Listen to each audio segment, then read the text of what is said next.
원래 오늘 김건희 여사 얘기 먼저 하려고 그랬는데 이 또 헌법재판소에서 새로운 소식이 나왔어요. 그래서 이 얘기부터 해보도록 하겠습니다. 자, 일단 헌법재판소가 오늘 공지를 했습니다. 다음 주 월요일이죠. 24일 오전 10시에 한덕수 총리 탄핵심판 선고를 내리겠다 이렇게 공지를 했습니다.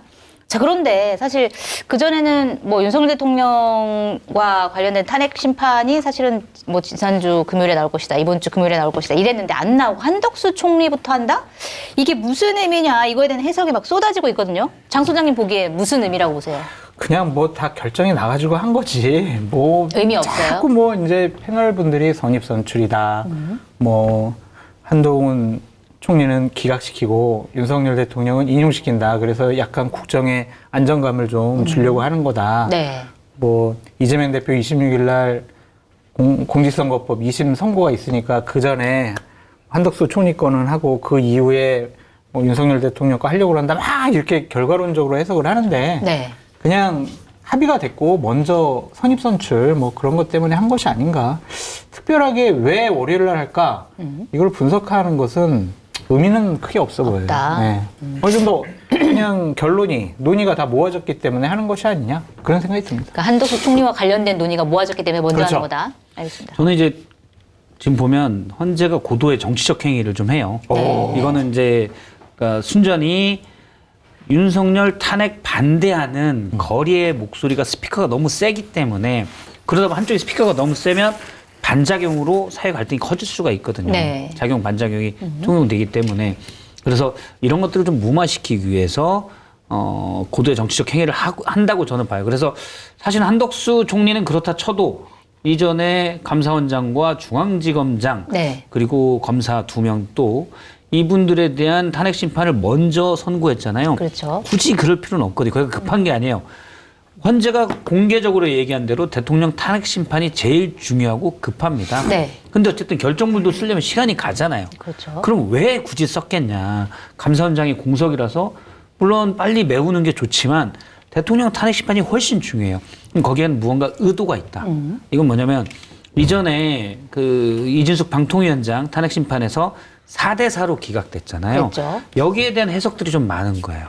그래서 헌재 재판관들이 진영에 따라서 나뉘었다라는 게 마치 사람들이 기존의 어떤 분석으로 정확한 분석으로 얘기를 한단 말이에요. 네. 이 말은 달리 말하면 뭔 말이냐면 헌재가 정파적으로 나뉘어서 판단할 수 있다.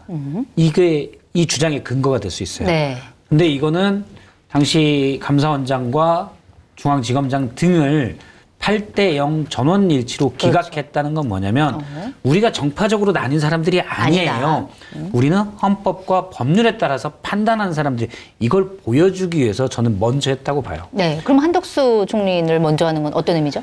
그것도 네. 마찬가지로 저는 기각 나올 가능성이 좀 크다고 보는데 기각. 전원일치로 기각을 내면서 우리가 무슨 민주당, 다수당의 횡포에 짓눌려서 흔들리는 사람들이 아니에요.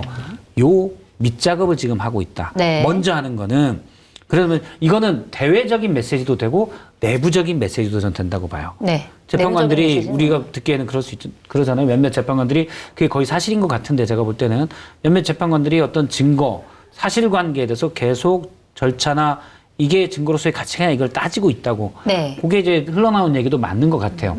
그러면 예를 들어서 문영배 재판관이든 몇 분이 8대0 다 맞는데 자꾸 딴지를, 8대0은 동의하는데 다른 분들도 예를 들어 사실관계를 따지고 그러는데 한덕수 총리에 대해서 8대0으로 기각을 하면 자, 이건 우리가 세세한 거에서 양보했다. 네. 우리가 지금 전원일치로 가야 되고 자꾸 사실관계에 대해서도 이견이 많다는 거를 결정문에 보여주는 건 국론 통합을 위해서 바람직하지 않다. 우리가 먼저 한번 양보할게. 이걸 보여주는 작업이지 않을까. 물론 저희 그 생각하면서 할까? 저는 그 개인적인 고도의 분석이지만 정무적인 판단. 저는 그럴 가능성이 아주 높다고 봅니다. 그러니까 한덕수 총리만 딱 나오면 모르겠는데 죄송합니다. 그 전에 감사원장 이전에 감사원장 중앙지검장 할 때 보고 아 이거는 무조건 그 의도다. 그렇지 않고서는 네. 굳이 먼저 할 아무런 이유가 없습니다. 알겠습니다. 일단 결과는 기각일 것이다. 한덕수 총리 8대0으로 기각일 것이다. 이렇게 예상해 그거는 주셨어요. 윤석열 8대0 인용. 전원 일치 인용을 위한 거다. 빌더? 네. 어떻게 물론 그것 때문에 결과는? 기각이 아니고 그건 아닌데 어쨌든 예. 한덕수 총리가 탄핵 수추가 된 이유는 대략 5가지더라고요. 네. 그건 뭐 김건희 그리고 최상병 특검을 왜 거부했느냐. 그다음에 한동훈 국민의힘 당시 당대표랑 무슨 공동정권 운영한다고 당신 왜 그랬느냐. 네. 그리고 내란 상설 특검은 왜 그런 또 거부했느냐. 네. 헌법재판관 3명은 왜 임명하지 않았느냐. 네. 이거랑 제일 중요하게 생각을 한 게 당신은 비상계엄 내란에 동조하고 공모하고 묵인한 거 아니야. 그러니까 당신은 내란 범이야. 네. 그러니까 당신은 헌법을 수호할 의지가 없어. 그래서 우리는 탈핵소추했어. 이런 건데 내란 공모 동조 혐의 부분은 네. 일관되게 한덕수 총리가 나는 정말 비상계엄 이거 선포 국무회의 네. 이것도 나는 뭐 반대했고요. 비상계엄 반대했고요. 저는 이거는 잘못됐다고 생각합니다라고 했고 여러 가지 정황적인 증거나 다른 사람 증언을 들어봐도 한덕수 총리가 처음부터 비상계엄을 같이 공모를 하고 또 내란에 여러 가지로 묵인하고 동조했다라는 정황적인 증언이 나오질 않았어요. 네. 그러니까 이 가장 중요한 부분인데 이 부분이 입증되지 않았기 때문에 전 기각이 나올 거라고 보여진다. 근데 헌법재판소 재판관을 국회 추천 재판관을 임명하지 않은 거에 대해서 사실은 잘못됐죠. 헌법재판소에도 임명해야 된다라고 얘기를 한 거잖아요. 최상목 대통령 대행에 대해서. 근데 예를 들어서 한덕수 총리도 안 한 거기 때문에 그거에 대해서는 좀 잘못됐다니까요. 네, 잘못됐다. 잘못되고 부적절한 선택을 한 거예요. 네. 그럼에도 그건 불구하고 행정적인 행위. 그러니까 상설특검 이거 왜 당신 임명 안 해? 그것도 행정적인 행위. 헌법재판관 그것도 행정적인 행위. 그리고 뭐 최상병 특검 안 한 것도 행정적인 행위. 네. 이거를 저 사람은 헌법을 위반한 수호할 의지가 없는 사람. 그래서 파면해야 돼라는 중대한 행위로 볼 것이냐. 네. 만약 내란과 관련해서 그런 공모 동조 혐의가 있다라면 가능하다고 봤는데 이것만 가지고는 파면의 사유까지는 아니다. 이르기까지는 아니다. 잘못하고 부적절해요. 네. 하지만 그것이 파면에 이르기까지는 아닌 것 같다. 그런 생각이 들더라고요. 원래 탄핵 심판, 파면을 하는 데는 헌재가 기존에 박근혜 전 대통령 때 명확하게 해놓은 기준이 있습니다. 네. 중대한 헌법과 법률 위반, 중대한이 들어가요, 수식어가. 그리고 이분을 파면이란 건 자리에서 내쫓는 거잖아요. 네. 그냥 이 위반이 있을 때, 내쫓았을 때의 이 손해, 어쨌든 혼란은 좀 생기잖아요. 공석이 되니까 그렇죠. 중요직이. 네. 이때의 혼란과 이 사람을 다시 복귀시켜서 그냥 탄핵을 기각해서 그 자리에 다시 앉도록 했을 때의 이 혼란, 손해, 이 두 개를 비교해요. 그래서 이쪽 게 더, 그러니까 다시 올 때 위험이 더 크다. 네. 그러면은 탄핵을 하는 거죠. 그렇게 봤을 때 이제 물론 임명하지 않은 것들, 국회 추천 재판관 3명을 임명하지 않은 거는 헌법 위반이고 위헌적 행위가 맞는데 네. 파면에 이를 만큼 중대하진 않다. 이렇게 생각할 그렇게 가능성이 판단할 커요. 그리고 저는 헌재가 약간 그런 계산도 있다고 보는데 이전에 감사원장 탄핵 소추에 대해서 기각을 하면서 네. 그 얘기를 써놨거든요. 뭐냐면은 그 비상계엄한 이유 중에 하나인 네. 탄핵 소추를 남발했다는 지적에 대해서 그거 아니다. 그렇죠. 네. 국회가 뭐, 남용하지 않았다. 그렇죠. 국회가 탄핵 소추를 남용하지 남용한 것은 않았다. 네. 설령 정치적 의도가 있더라도 헌법과 법률을 지키기 위해서 예방적 효과를 기대하고 했다고 볼 수 있다라고 했거든요. 네. 굳이 그 얘기를 써놓은 건 우리가 그냥 상상을 해보는 겁니다. 헌법재판관들이 딱 해서 8대0 기각으로 하는데 그건 어떻게 보면 사실은 저희가 헌법재판소로 동일체로 얘기를 하지만 그 안에는 살아온 궤적이나 생각이 아주 다른 분들이 다 있잖아요. 그거 당연한 거예요. 사실은. 다른 분 다 있잖아요. 그럼 서로 간의 의견을 조율하는 과정에서 자 그럼 8대0 기각하고 내가 여기에 보충 의견 또는 반대되는 의견도 달지 않을 테니 대신 요 문장은 쓰자. 이런 얘기들이 오갈 수 있죠. 네. 그러면 이 문장을 쓰자고 한 얘기들은 뭐냐면은 대통령 탄핵 심판을 염두에 두고 계엄을 할 때 당위성으로 윤 대통령이 주장한 네. 탄핵의 남발은 그건 아니에요. 아니다라는 걸 보여준 거다. 그렇죠. 이번에도 근데 뭐가 들어갔냐면 앞서 말씀하신 대로 탄핵 소추 사유 중에 한덕수 총리가 비상계엄에 대한 공모, 묵인 또는 방조가 들어가 있어요. 네. 그럼 제가 볼 때는 어떻게 나올 가능성이 크냐면 비상계엄은 요건에 맞지 않고 반헌법적인 행위지만 한덕수 총리가 사전에 이걸 알아서 공모 또는 방조했다 말리려고 하는 것들이 많이 있었기 때문에 방조했다고 볼 수는 없다. 네. 그렇게 나올 가능성이 큽니다. 그러면은 비상계엄에 대해서는 문제점을 지적해 주는 거죠. 네. 그러면 그걸 보고서는 알 수 있겠네요. 윤석열 그렇죠. 대통령에 대한 탄핵 선고 결과를. 윤석열 대통령에 대한 탄핵 심판이 어떻게 진행될 거를 미리 네. 이것도 이제 사전 정지 작업이에요. 미리 짐작할 수 곡선을 있게. 깔아준다. 저는 알겠습니다. 그렇게 봅니다. 자, 그러면 한덕수 총리에 대한 탄핵 선고가 월요일이면 윤석열 대통령에 대한 탄핵 선고는 언제가 될 것이냐? 이것도 굉장히 이제 전망하기 쉽지 않을 것 같은데 언제가 될 거라고 생각해요? 월요일, 화요일은 아닐 것 같아요. 월요일은 같은 날이니까 네. 공지를 안 했으니까 아직. 그 수요일 이후가 될 것 같아요. 수요일 그러니까 이후. 헌법재판소의 공보관이 내일도 뭐 우리 일정 공지 안 한다라고 그렇게 밝혔잖아요. 얘기했더라고요. 그러면 예를 들면 월요일 날 그러면은 딱 공보관이 나와가지고 자 우리 윤석열 대통령 선고 언제 합니다라고 하면 최소한 물리적인 시간이 필요하니까 수요일 이후가 될 수밖에 없잖아요. 그러네요. 그래서 월요일, 화요일은 아닌 것 같고 수요일은 이재명 대표 공직선거법 20 선고가 있으니까 그거랑 같이 할까? 그것도 좀 피할 것 같아요. 그날 또 그리고 고3들 뭐 모의고사 있다고 뭐 그러던데. 모의고사 있어요? 네.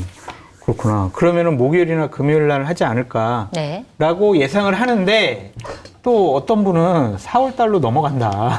아, 그렇게 또 그렇게까지 얘기를 길어지면 또 하더라고요. 사회 혼란이 또 커지니까. 그래서 제가 예언을 하나 하겠습니다. 네. 무조건 맞습니다, 이건. 네. 4월 17일 전에 합니다. 아, 그거는 다 알고 있는 거 아닙니까? 네. 재판관, 2명의 재판관이 임기 이제, 만료되니까. 네, 임기 만료되기 저도 전에는 한다. 예언을 하면 많은 분들이 너무 불안해하셔가지고 저한테 네. 개인적으로도 막 물어보고 전화 오고 그런 분들 많거든요. 8대0.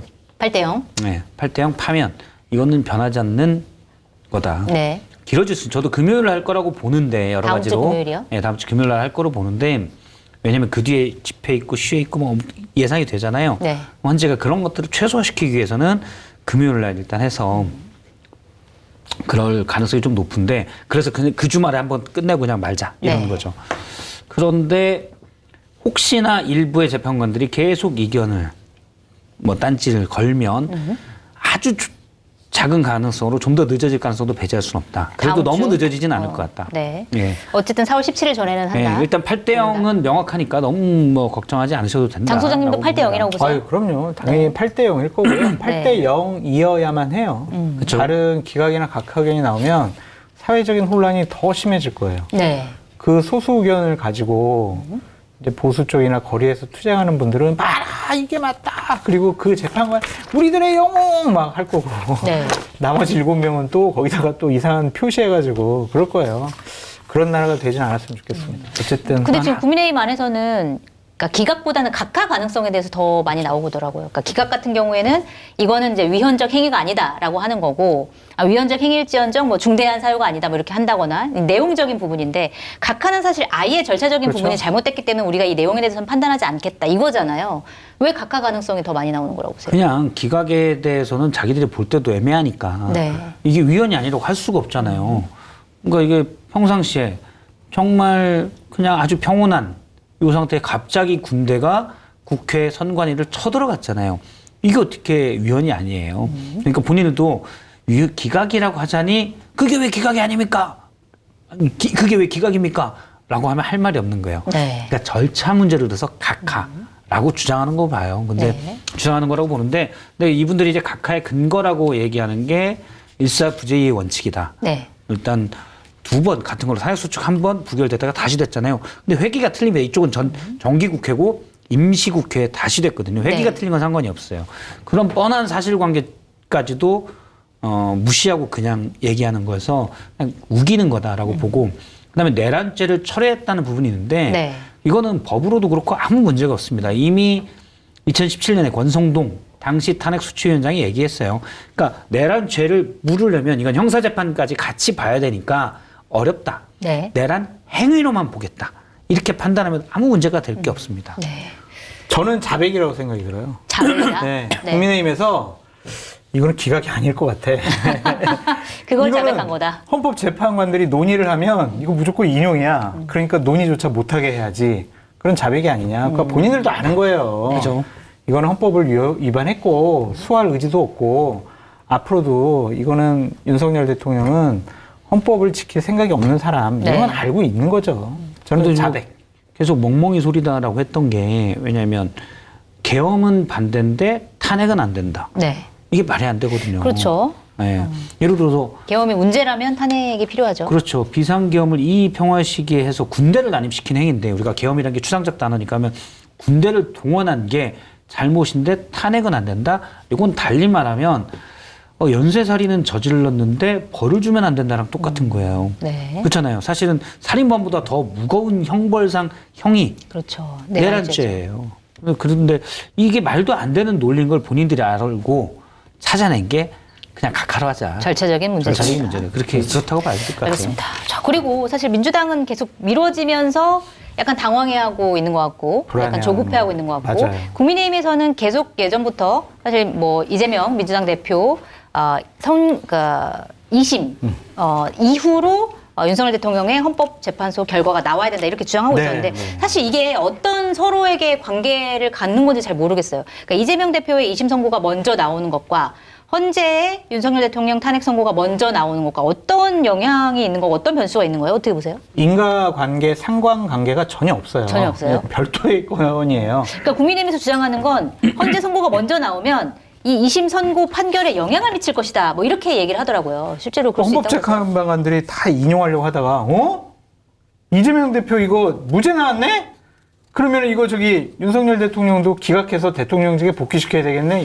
이렇게 판단하겠냐고요. 서로 영향을 받지 별건이죠. 않는다. 네. 그냥 국민의힘 쪽 인사들이 그렇게 요구하는 거는 영향을 받지 별건이죠. 않는다. 네. 그냥 국민의힘 쪽 인사들이 그렇게 요구하는 거는 이재명 대표가 유죄가 나오면 그 많은 국민들이 아니 2심에서까지 유죄 나왔는데 대통령 선거 나가는 게 맞아? 이러한 여론이 형성될 수가 있고 네. 당내에서도 야 이거 큰일 났다. 2심에서까지 이거 대통령 후보 되는 게 맞나? 이거 대법원에서 대통령 되고 나서도 뭐 판결 나오면 어떡하지? 이거 또 대선 다시 치러야 되는 거 아니야? 막 이런 걱정과 불안이 있으니까 그걸 좀 붙이기 위해서 네. 하는 거다. 그렇게 보여져요. 네. 서로 관계는 없다. 영향받지 없죠. 않는다. 어떻게 보세요? 저도 뭐 전혀 관계가 없고 네. 그리고 서울 고등법원의 판사 정도 되면 그 안에서 상당히 높은 권위가 있는 분들이거든요. 네. 헌법재판관도 마찬가지죠. 권위가 뭐 대법관급으로 있는 분들이잖아요. 국회에서 또 임명이 되고 인사청문회도 하는 분들인데 그 발음을 좀 잘 좀 하셨으면 좋겠어요. 왜요? 네. 권위. 네. 자꾸 권위로 들려. 권위가 있다. 머릿속에 권위만 있는 거 아니에요? 김건희가 왜 그럴까? 알겠습니다. 권위, 네. 권위. 권위, 자꾸 권위가 있는데 네. 총 생각이 근데 뭐 나가지고 자꾸. 저쪽 예를 들어 고법에서 어떻게 판단하는지 내가 보고해야지. 또는 고법에서 헌재에서 어떻게 판단하는지 내가 보고해야지. 전혀 그건 그분들을 무시하는 발언들입니다. 네. 그냥 그것만 자기들 재판 또 탄핵 심판 이것만 보고할 거고 다만 너무 길어지면 만약에 네. 사흘로 간다? 그러면 어떤 일이 생기냐면 민주당에서 이재명 대표에 대한 불안감이 커져요. 이러다가 정말 3심까지 나오는 거 아니야? 대법원까지. 그렇지. 그렇죠. 그러네요. 2심까지는 뭐 유죄가 나오든 무죄가 나오든 3심은 그 공직선거법 위반에 대해서 대부분 판결은 뭐 일단 사실상 어렵네. 이게 많았는데 너무 미뤄져 버리면 혹시 이거 가능한 거 아니야? 3개월 안에 해야 되니까. 그렇죠. 네.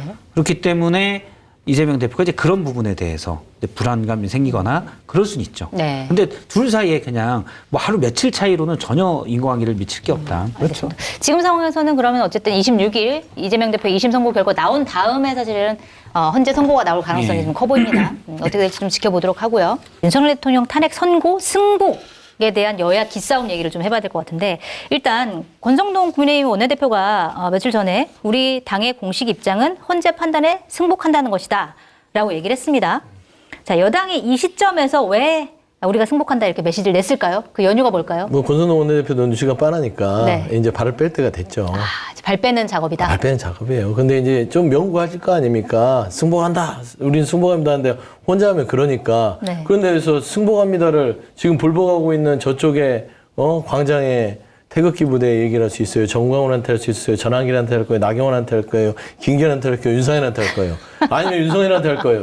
말 못 하잖아요. 네. 그러니까 엄하게 가만히 있는 민주당한테 우리 같이 승복합시다 이런 거예요. 그러면 물귀신 작전. 민주당 가만히 있다가 야 니들이 불복했으니까 불복한 사람이 승복해야지. 가만히 있는 우리는 헌재의 판결을 존중하는 것뿐인데 왜 우리한테 갑자기 승복하라 그래. 좀 얼처구니가 없는 거죠. 네. 원래 승복이라는 것은 원래 불복의 의지를 갖고 있던 사람이 입장을 바꿔서 승복한다라고 선언했을 때 의미가 있는 것이지 어떤 아무런 그런 불복의 의지가 없는 사람한테 왜 승복하라고 하는지라는 것인데 정치적으로는 좀 여러 가지 고민이 될 거예요. 승복은 지금 해놔야 나중에 이게 변침하기가 좋을 텐데 네. 이게 혼자 하기는 좀 뻘쭘해서 정치적인 어떤 그런 상황을 만들려는 그런 어떤 판단 같은데 민주당이 그렇게 그들을 위해서 손을 내밀어줄 그런 여력은 없다. 네. 그러게 보입니다. 예. 알겠습니다. 어쨌든 발 빼기 위한 사전 작업인 것 같다 이렇게 말씀하셨는데 어떻게 보세요? 의도? 승복의 이제 사전적 의미가 이제 두 가지가 있어요. 네. 그러니까 승복이 말 그대로 이제 내가 뭐 졌음을 인정하는 거 뭐 이런 게 이제 승복이잖아요. 그 결과에 대해서 받아들이는 거. 또 하나가 저도 최근에 알았어요. 이거를. 네. 죄를 스스로 고백함. 이거를 그래요? 승복의 사전적 의미래요. 아, 네. 권성동 원내대표께서 죄를 스스로 고백을 하셨네요, 지금. 그렇게 받아들일 수 있는 승복을 측면이 함으로 인해서 네. 죄를 스스로 고백을 했다. 그러니까 저는 이제 우리 소장님 말씀에 동의를 하는 게 사실은 이 승복 얘기는 지지자들한테 2쿠션, 3쿠션으로 하는 거야. 지지자들과 윤석열 대통령한테. 어쨌든 자 우리가 이길 것 같으니까 민주당한테 승복을 요구했어. 뭐 진리는 없겠지만 그래도 우리도 승복하자. 뭐 요런 모양새로 지금 요거를 지지자들한테는 그런 메시지다. 예, 그렇게 가는 것 같으니까 양수겸장인 거죠. 민주당도 좀 압박도 하고. 그러니까 사실 이게 현재 누가 뭐라고 해도 법조인들의 얘기들, 뭐 전문가들의 얘기는 90% 이상 이거는 인용이다, 파면이다라고 네. 얘기하면 바보가 아니냐. 권성동 검사까지 하신 분인데 그러면 이거를 생각을 하면은 결국은 이게 무슨 난리가 날 거냐. 폭동이라도 일어나면은 이제 국민의힘 책임론 지금 뭐 매일 가가지고 뭐 다 부셔야 된다 이런 얘기하고 있는데 그게 책임론이 안 갈까요? 그러면 지도부가 뭐 사퇴해야 되는 사태까지 이제 올 수가 있으니 사전에 정지 작업을 지금 하고 대선 모드로 좀 부드럽게 넘어갈 수 있는 것들은 뭐 여러 가지를 한 것 같아요. 그래서 네. 그러니까 제일 중요한 거는 오늘 제가 굉장히 좋아하는 권태호 한겨레 논설실장도 어제 쓰셨잖아요. 네. 승복은 윤석열이 해야 된다. 굉장히 많은 분들이 그렇게 주장하고 있습니다. 조갑재 전 월간 요선 편집장도 그 얘기 하잖아요. 승복은 윤석열이 해야지 지금 뭔 소리냐. 좀 좌파 우파가 다 그 얘기하고 있어요 지금. 승복은 윤석열이 해야 된다. 네. 윤석열은 지금 안 하겠다고 하잖아요. 그러니까 안 하는 게 의사표현을 안 하겠다 지금. 네. 그렇게 여러 언론으로 나오니까 그게 뭐 제 핵심인 것 같아요. 승복은 진짜 윤석열이 지금 해야 된다. 자, 지금 윤석열 대통령 보면은 사실 변호인들 입으로는 뭐 승복하겠다 이런 메시지가 나오긴 했지만 윤석열 대통령 본인의 입으로 이제 헌재 결정이 어떻게 나오든지 간에 이걸 받아들이겠다는 메시지를 내야 된다라고 하고 말씀하신 것처럼 좌에서도 우에서도 다 얘기를 하고 있어요. 그런데 윤석열 대통령 과연 얘기를 할까요? 승복 메시지를 낼까요? 선거 전에? 절대 안 낼 거고요. 왜요? 앞으로도 절대 안 할 겁니다. 박근혜도요. 네. 우리가 이제 이게 오래돼가지고 잘 헷갈리시는 분들도 있는데 승복을 한 적이 한 번도 없어요. 네. 네. 박근혜가 그 관저에서 나오면서 왜냐면 이게 탄핵이 인용될 거라고 생각을 못 해가지고 자기가 사저 준비도 안 해놨잖아요. 그래서 탄핵 파면됐음에도 불구하고 청와대 머물다가 늦게 나왔잖아요. 네. 그래서 나오면서 한 얘기가 뭐 자신의 지지해 준 국민 여러분께 뭐 이제 감사드립니다 이런 취지를 해가지고 국민 갈라치기 한다 비판도 받았고 또 하나가 진실은 언젠가 밝혀질 겁니다. 네. 이 얘기를 마지막 문장으로 했거든요. 네. 박근혜도 승복한 적이 없어요. 그러니까 사실 그러니까 윤석열은 박근혜보다 한 100배 정도 이기적인 인간이에요. 제가 보기에는. 10만 네. 배, 10만 10만 배?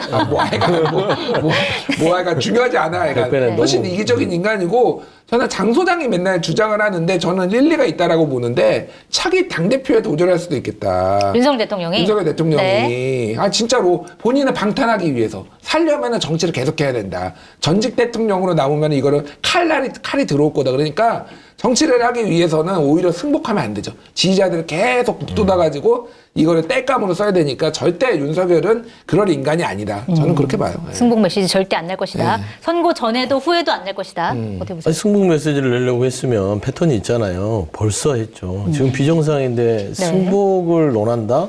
뭔 소리 하는 거야. 지금 권선동 손절당했어요. 윤석열 대통령. 그래요? 그 얘기를 한 거 그럼요. 이후로? 어디서 감히 승복이야? 그러니까 이제 지금 윤석열 대통령에 대해서 지금 윤석열의 나중에 뭐 당대표 뭐 출마할 수도 있다. 저는 장성철 소장의 말도 일리가 있다는 게 당대표 출마할 거예요. 근데 네. 국민의힘이 아니라 자유통일당으로. 자유통일당을 거기는 당대표 바꿔서 무조건 나갑니다. 완전히 극우로 이제 선회해가지고. 아니 지금 네. 그 헌재를 가루로 부수겠다고 추동하는 사람들과 그 추동 세력들은 대부분 자유통일당의 근간을 두고 있는 사람들이 대다수예요. 네. 따지고 보면 네. 국민의힘의 큰 보수의 스펙트럼에서 아주 이만큼이 자유통일당의 성향을 가진 사람과 섞여 있어요. 그렇기 때문에 저는 돌아올 수도 없을 뿐더러 당대표를 하더라도 그쪽으로 갈 거고, 네. 정광훈 씨가 제일 좀 그 경쟁자로 생각했죠. 전광훈, 전한길, 윤석열. 네. 이게 3톱으로 아마 거리에서 싸울 수 있을 거예요. 서로 경쟁한다. 경쟁할 거예요. 네. 이제 그 정도 되는 수준일 건데, 승복? 구속 취소돼서 석방된 윤석열이 제일 처음 했던 게 뭐냐면, 거리에서 본인을 위해서 불복 운동을 하던 사람들의 감사 인사와 감사 문자 메시지입니다. 그런 사람들이 승복을 한다고요? 그거는 뭐 인간생심이죠. 이제까지 메시지로 봤을 때 절대 승복하지 않을 것이다. 자, 윤석열 대통령 당대표 출마설이 나와서 여쭤보는 건데 일각에서 김건희 여사가 대통령에 출마할 것이다라는 설도 나와요. 어떻게 그런 얘기 내가 하지 말라 그랬더니. 그러니까 이제 우리 대한민국 국격이 확 떨어지잖아요. 네. 이제 어디까지 떨어져야 되냐. 그래서 김건희 출마해서 그러면 힐건이냐. 뭐 힐러리 흉내를 낸다고 해서 힐건이냐 그랬는데 그거는 있을 수도 없는 일이고 상황상 윤석열의 파면 선고가 있자마자 김건희라는 존재는 검찰의 캐비닛에 다 막아놨던 수많은 범죄 혐의들이 쏟아질 겁니다. 네. 저는 그거 하나하나 대응하기에도 숨이 벅찰 거예요. 무슨 정치가 본인의 방어막이 될 것이다. 그걸 정치가 허락하지도 않을 뿐더러 검찰이 가만두지도 않을 거예요. 네. 그렇기 때문에 그런 뭐 재밌는 상상은 있을 수 있으나 김건희는 이제는 이 본인의 뚝이었던 대한민국의 운명까지 다 팔아먹고 국민의힘의 보수의 어떤 값어치까지 다 팔아먹고 자기를 막아섰던 윤석열이 무너지면 그냥 끝이에요. 더 끝이다. 이상 논의할 바가 없다. 네. 그러니까 그게 끝이기 때문에 정확하게 그게 정확한데 끝이기 때문에 그 끝을 그런 식으로 보지 않기 위해서 정치를 하려고 할 것이다라는 얘기가 나오는 거예요. 그러니까. 네. 자기의 힘을 갖기 위해서. 예, 그러니까 그냥 딱 뭐 민주당이 만약에 이제 대선에 이기면은 딱 뭐 야당 탄압이다. 이렇게 하기가 딱 좋잖아요. 그러니까 네. 야당 정치인 탄압이다. 이렇게 하기가 좋으니까 네. 어떤 식으로든 정치를 할 거다. 그게 부부가 쌍으로 하든 뭐 모르겠어요. 뭐 누가 하든 모르겠지만은 어떤 식으로 할 수도 있겠다. 저는 그 생각이 그러니까 그게 꼭 대선 출마가 아니더라도 네. 그래서 뭐 별 얘기가 다 있어요. 이거는 진짜 거의 판타지 뭐 뇌피셜이라서 뭔데요? 대통령보다 더 심한 게 있나요? 아니 그러니까 윤석열이 네. 김건희 지지 선언을 한다. 김건희 여사가 대통령 선거에 출마하고 윤석열 대통령이 지지 선언을 해서 극우의 그 세력을 다 그쪽으로 모은다? 국민 추천 후보 막 그런 얘기 있었잖아. 윤석열이 구치소에서 그 얘기 있었잖아요. 그게 이제 원희룡이다, 뭐 윤상현이다. 근데 그게 사실은 김건희다. 김문수 장관도 아니고 김건희 여사다. 김문수하고는 좀 결이 안 맞아요, 사실은. 그러니까 약간은 두 사람이 결이 안 맞는 것. 윤석열은 그리고 이념이 중요한 게 아니라 자기에게 충성할 수 있느냐가 중요한 사람이거든요. 네. 그러니까 김건희 여사가 충성하는 스타일은 아니잖아요, 윤석열 대통령. 이해 공동체니까 거기는 정확하게 권력 공동체고 이해 공동체이기 때문에 김건희가 어쨌든 잡으면은 본인도 살고 활로가 열린다고 보니까 그래서 김건희 지지 선언을 하고 나머지 특히 이제 뭐 김문수나 이런 사람한테 압박을 넣을 수도 있는 거죠. 그러면은 뭐 그런 시나리오가 그러니까 제가 네. 주장하는 게 아니라 상상의 나래를 펼치면 못할 게 근데 없다. 저는 어쨌든 제가 조금 이렇게 자신 있게 얘기할 수 있는 거는 그렇게 맥없이 전직 대통령 대 노무현이 당하듯이 이렇게 당하지는 않을 사람들이다. 이 사람들은 정치를 어떤 식으로는 할 거예요. 그러니까 우리가 보통 관례대로 봤듯이 대통령이 물러나면은 권력에서 놓고 이제 야인으로 돌아가고 이런 식으로 안 할 것 같아요. 이 사람들은. 저는 가만히 있진 않을 것이다. 그런 지금 이런 시나리오들은 네. 그 사플릭스 애나 나올 만한 시나리오다. 네. OTT 그냥 소재로 넷플릭스라고 쓰는 거죠. 얘기하셨대요. 그래도 되나?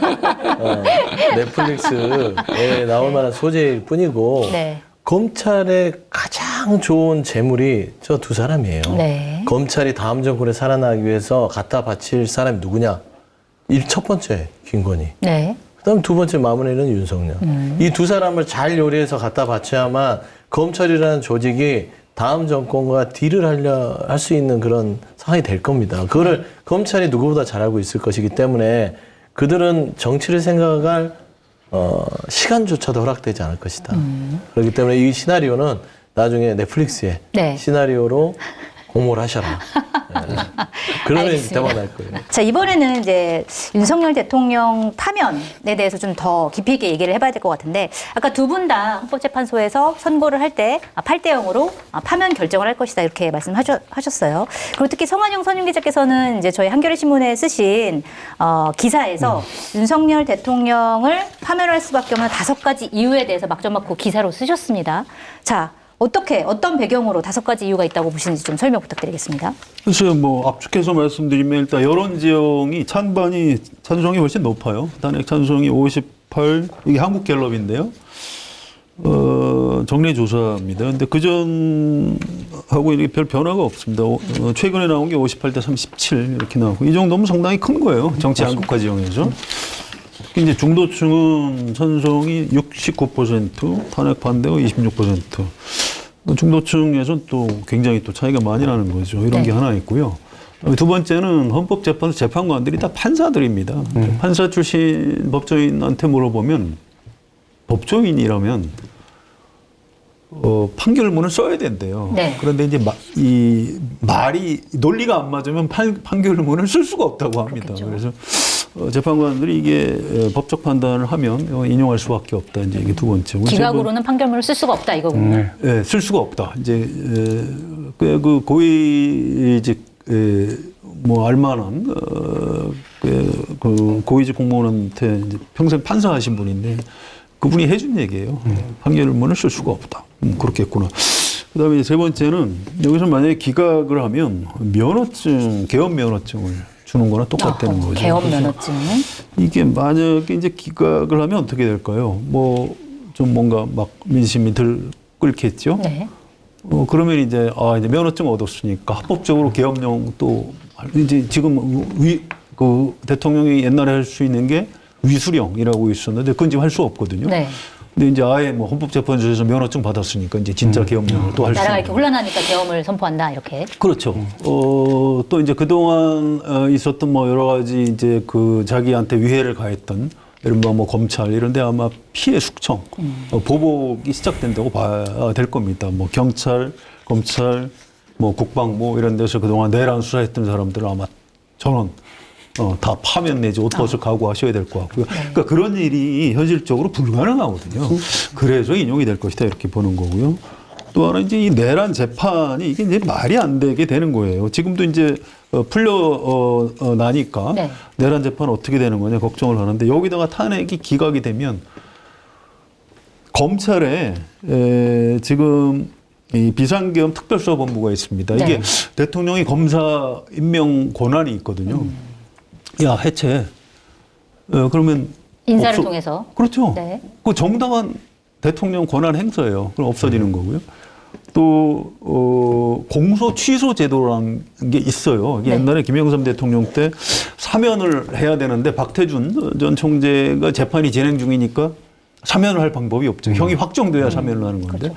그러니까 이제 검찰에 얘기해서 야, 뭐 방법이 없냐 그랬더니 예, 공소 취소라고 형사소송법에 있습니다. 그래 그럼 그렇게 해. 그래서 공소 취소를 한 적이 있어요. 네. 다른 사람 사면할 때.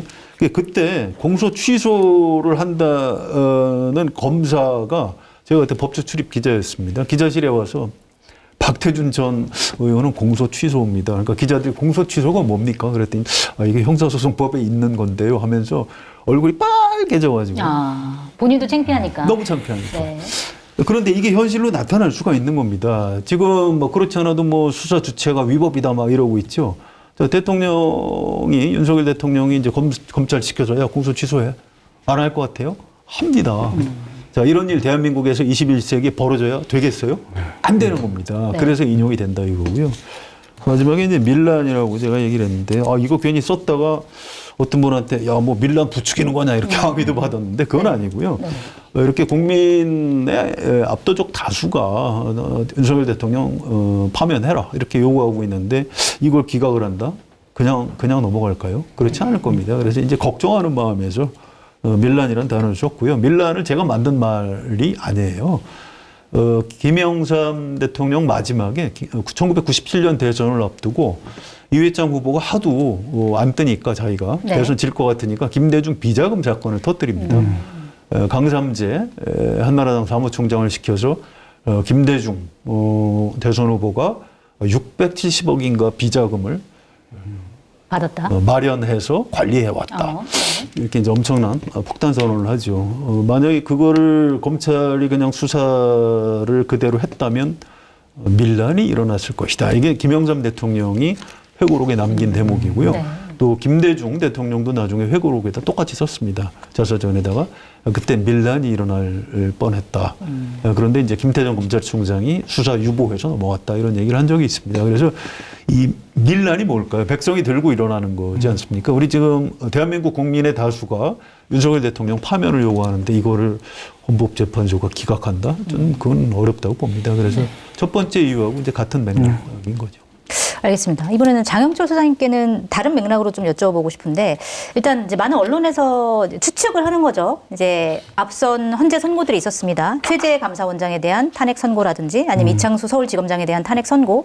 물론 탄핵은 기각이 됐지만 이 탄핵을 기각시키면서 쓴 결정문을 보면 어느 정도 윤석열 대통령 선고 결과가 좀 추측되는 거 아니냐, 좀 전망되는 거 아니냐 이런 얘기예요. 뭐 예를 들어서 뭐 최재 감사원장 사건 같은 경우에는 법 질서를 무시하려는 적극적인 의도가 있어야지 이제 파면에 이를 정도라고 본다. 뭐 이런 대목이 있는데 그렇다고 하면 이 대목을 가져와서 윤석열 대통령 사건에도 좀 적용할 수 있는 거 아니야. 뭐 이런 이제 논리인데 요거를 봤을 때 윤석열 대통령 파면이 가능하다라는 추측이 가능할까요? 어떻게 보세요? 가능하죠. 네.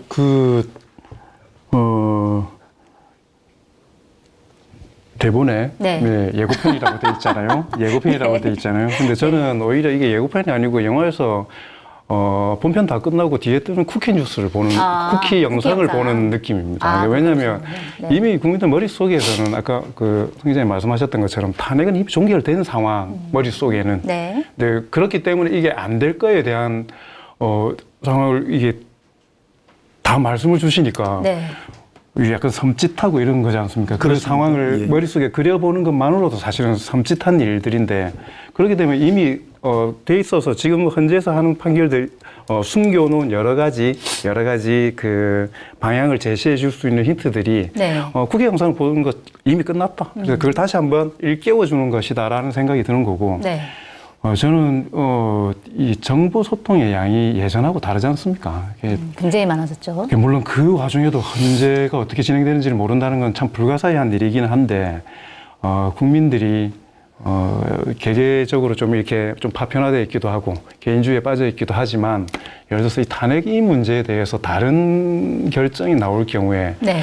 한 3,500만 명 정도가 거리로 나올 거라고 생각합니다. 밀란의 규모가 한 3,500만 원 정도 될 것이다. 제가 애가 어려서 웬만하면 안 나가는데 네. 다 데리고 나가야죠. 네. 그렇게 예상을 하시는군요. 그래야 계엄을 못하죠. 사실은 그렇지 않습니까? 이게 통제 못 될 정도로 터져 나와야 되는 상황이기 때문에. 네. 근데 그게 현실에 있어서도 안 되고요. 다음에 혹시 헌법 개정을 하게 되면 이번에 기각을 하면 헌법재판소가 없어질 것이다. 그럴 수도 있겠네요. 그럴 가능성이. 예, 아니, 헌법 재판을 그러니까 위헌법률 심판이라든가 헌법소원 이런 것들을 과거에도 다른 기관에서 했습니다. 또 탄핵위원회라고 1공화국 때는 또 따로 있었어요. 그래서 또 미국에서는 하원에서 탄핵 소추를 하고 상원에서 심판을 하고 있고요. 헌법재판소를 설치한 나라가 생각보다 많지 않습니다. 그러니까 우리나라하고 이제 독일 이런 데가 대표적이고요. 그런데 다른 나라에도 보면 헌법재판소 제도를 뒀다가 이 민의와 다른 결정을 내놨다가 그 다음 그 헌법 바꿀 때 없어진 나라들이 여러 개 있습니다. 저도 그 법조인한테 들은 얘기입니다. 그래서 헌법재판소 존립을 위해서도 아마 상식에 맞는 결정을 하지 않을까 이렇게 예상이. 알겠습니다. 지금까지는 이제 만약에 탄핵 심판이 기각될 경우에 생길 수 있는 여러 가지 상황에 대해서 좀 전망을 해주셨는데 그러면은 만약에 탄핵 심판이 인용되면 어떻게 될까요? 예를 들어서 홍준표 대구시장 같은 경우에는 탄핵 심판이 기각되면 대혼란, 인용되면 정치적 내전 이렇게 전망을 했는데 자 만약에 탄핵이 인용됐을 경우에 지금 굉장히 이제 탄핵을 반대하고 있는 시민들도 많기 때문에 정치적으로 사회적으로 어떤 파장이 있을 거라고 보세요? 일단 뭐 걱정하시는 분들은 서부지방법원 사태 같은 게 또 나는 것 아니냐. 그런데 이 서부지방법원이 한겨레 신문 바로 근처에 있거든요. 그래서 이제 저희도 좀 내용을 아는 건데 그날 이 한겨레 신문 사람 못 들어오게 그 셔터를 내렸었거든요. 철문을. 우리도 굉장히 공포감이 떨었는데 어쨌든 그때는 경찰이 좀 방심을 한 측면이 있습니다. 그런데 이번에 탄핵 심판 선고일에 가포 비상령을 경찰에서 발동한다고 그래요. 그래서 네, 또 지방에 있는 분들도 많이 서울로 끌어올린다고 하고요. 그래서 그 정도는 제어를 할 수 있을 거고요. 물론 뭐 여러 가지 불행한 사태가 벌어질 수도 있습니다만 그렇게 폭동으로까지 번지지는 않을 것으로 예상이 되고요. 네.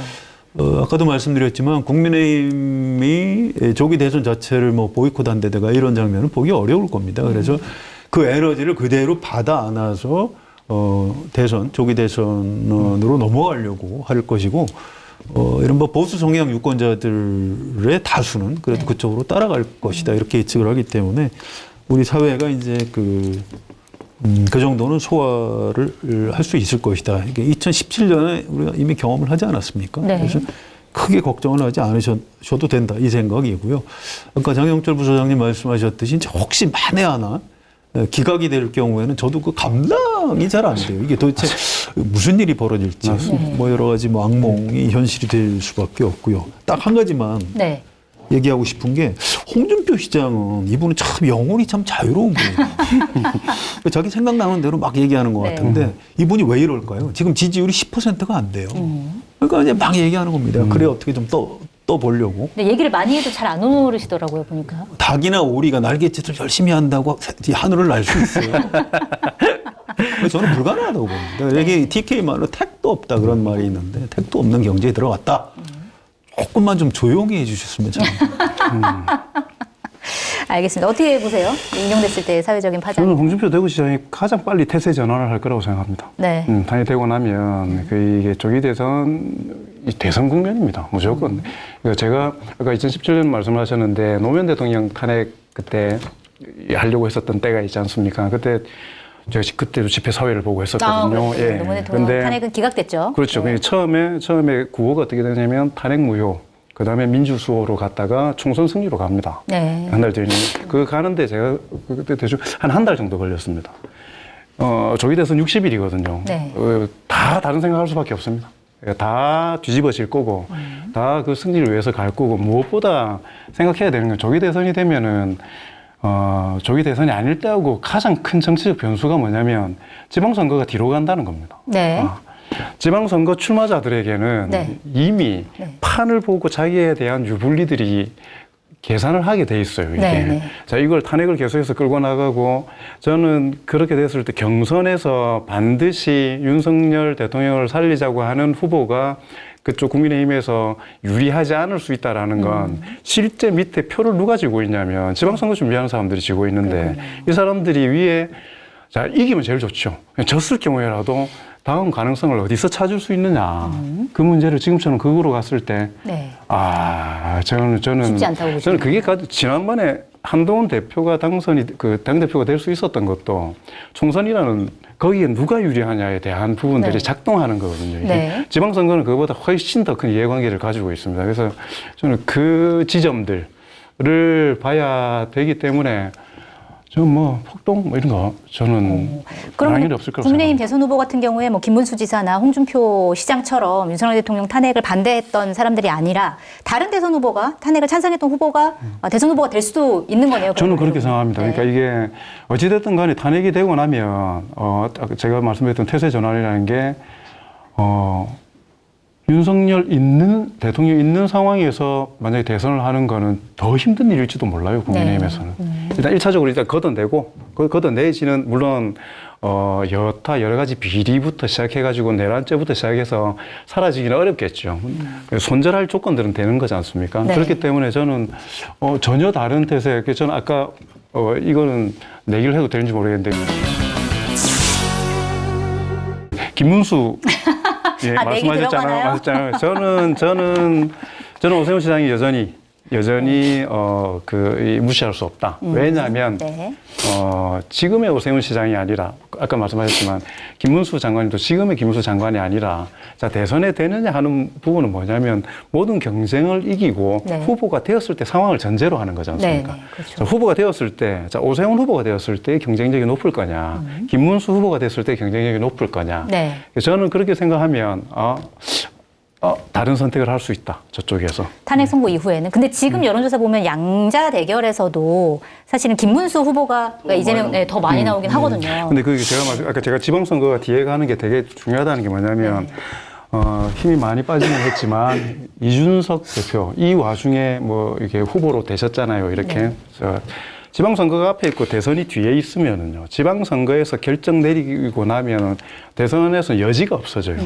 근데 네. 대선 이후에 지방선거가 있으면은 선택의 여지들이 생겨버리는 겁니다. 네. 그래서 저는 보수 세력들, 국민의힘, 개혁신당이 본인들이 보수라고 생각하는지 잘 모르겠지만 어쨌든 그쪽에 합칠 수 있는 나누어 먹을 수 있는 파이라는 지방선거가 뒤쪽에 있기 네. 때문에 그러면 이게 조금 더 큰 연합이 가능해질 수 있기 때문에 저는 한 가지 우려해야 되는 부분들 좀 개인적으로 말하면 저는 이재명 대표의 가능성이 가장 높다라고 생각을 해요. 네. 근데 우려되는 부분들은 지금 말씀드렸던 것처럼 그런 정치적인 여러 가지 이해관계들로 조합되는 이 전체의 힘이 융합되면서 손절해버릴 경우에 위험할 수 있다. 저는 다른 색깔로 보수가 다른 길로 갈 수 있다, 지금이랑. 너무 좋아하시는 것 같은 생각이 너무 드는. 좋아해서 이제 경고를 주는 건가요? 신모 원료가 있으신 것 같은데 저도 이제 장영철 부소장님 말씀이 굉장히 합리적이고 타당하다고 생각해요. 그런데 저도 사실은 칼럼이나 기사 쓸 때 국민의힘이 살려면 뭐 오세훈이나 한동훈 뭐 이런 사람들이 후보가 되는 게 맞다 이렇게 씁니다. 네. 그런데 아까 제가 소개했듯이 그쪽 당원들은 또 좀 생각이 다른 것 같아요. 그래서 이게 이제 파면 결정 이후에 과연 그 안에서 그게 정리가 어떻게 되느냐 굉장히 중요한데 60일이면은 그렇게 순식간에 태세 전환을 하기에는 좀 시간이 짧은 거 아닌가 이런 생각이 하나 들고요. 또 하나는 그쪽도 이제 어떤 그 패션, 열정, 뭐 분노, 그쪽 국민의힘 책임당원들의 에너지는 뭐냐면 반 이재명이에요. 네. 이재명만 안 되면 자기가 앞으로 10년 동안 술을 사겠다 뭐 이런 얘기들을 합니다. 그래서 이게 혐오민주주의가 갈 때까지 갔구나 이런 생각인데 이제 바로 이제 그런 지점 때문에 비이성적인 선택을 할 가능성도 있다고 봅니다. 그래서 제가 이 숨은 고수 장영철 부소장님하고 내기하면 뭐 제가 질 수도 있기 때문에 제가 내기는 못하겠습니다. 두 분의 의견이 달라서 굉장히 흥미진진합니다. 두 분 다 의견이. 김문수 장관 현재 이 추세가 그냥 쭉 갈 수도 있다 이렇게 예상합니다. 이거 되게 중요한 포인트인데 한번 지켜보도록 하겠습니다. 그 경호처 얘기를 좀 해야 될 것 같아요. 일단 경찰이 김성훈 경호처 차장에 대해 4번째 구속 영장을 신청을 했고 결국 오늘 검찰이 4번째 구속영장에 대해서는 반려하지 않고 청구를 했습니다. 법원에. 근데 이게 사실은 우리가 이 구속영장이 법원에서 발부됐다 아니다로 이슈가 되는 거는 당연한데 청구를 했다 아니다로 이슈를 되는 거는 정말 이번이 처음인 것 같은데 왜 검찰은 그동안 계속 반려를 했을까? 그리고 4번째는 왜 받아들였을까? 이거 어떻게 보세요? 일단 검찰과 김성훈의 유착설들이 지금 많이 제기가 됐잖아요. 네. 그러니까 김성훈이 이제 피의자 신분도 아니고 참고인 신분인데 검찰에 가가지고 그동안에 비와폰 내역, 네. 반출 내역 이거를 이제 제출을 했다라는 거잖아요. 경찰 수사는 계속 피하고 이게 김용현하고 매우 비슷했거든요. 압수수색은 김용현한테 당했는데 김용현이 갑자기 검찰한테 찾아가가지고 이제 이진동 대검 차장한테 전화하고 막 이러면서 그쪽에 이제 이제 구속당하고 이런 상황이다 보니까 이게 이제 딜이 있는 거 아니냐라는 게 너무 이제 팽배한 거 하나가 있고 네. 또 하나는 지금 어쨌든 심우정 검찰총장이나 대검 지휘부가 조금 궁지에 몰리는 상황인 것 같아요. 그러니까 윤석열 석방을 해주면서 국민 여론도 너무 안 좋고 그러니까 이게 자칫하면은 검찰 조직 자체가 이것까지 계속 거부를 하고 그러면은 흔들릴 수가 있겠다. 그리고 어쨌든 4번째잖아요. 네.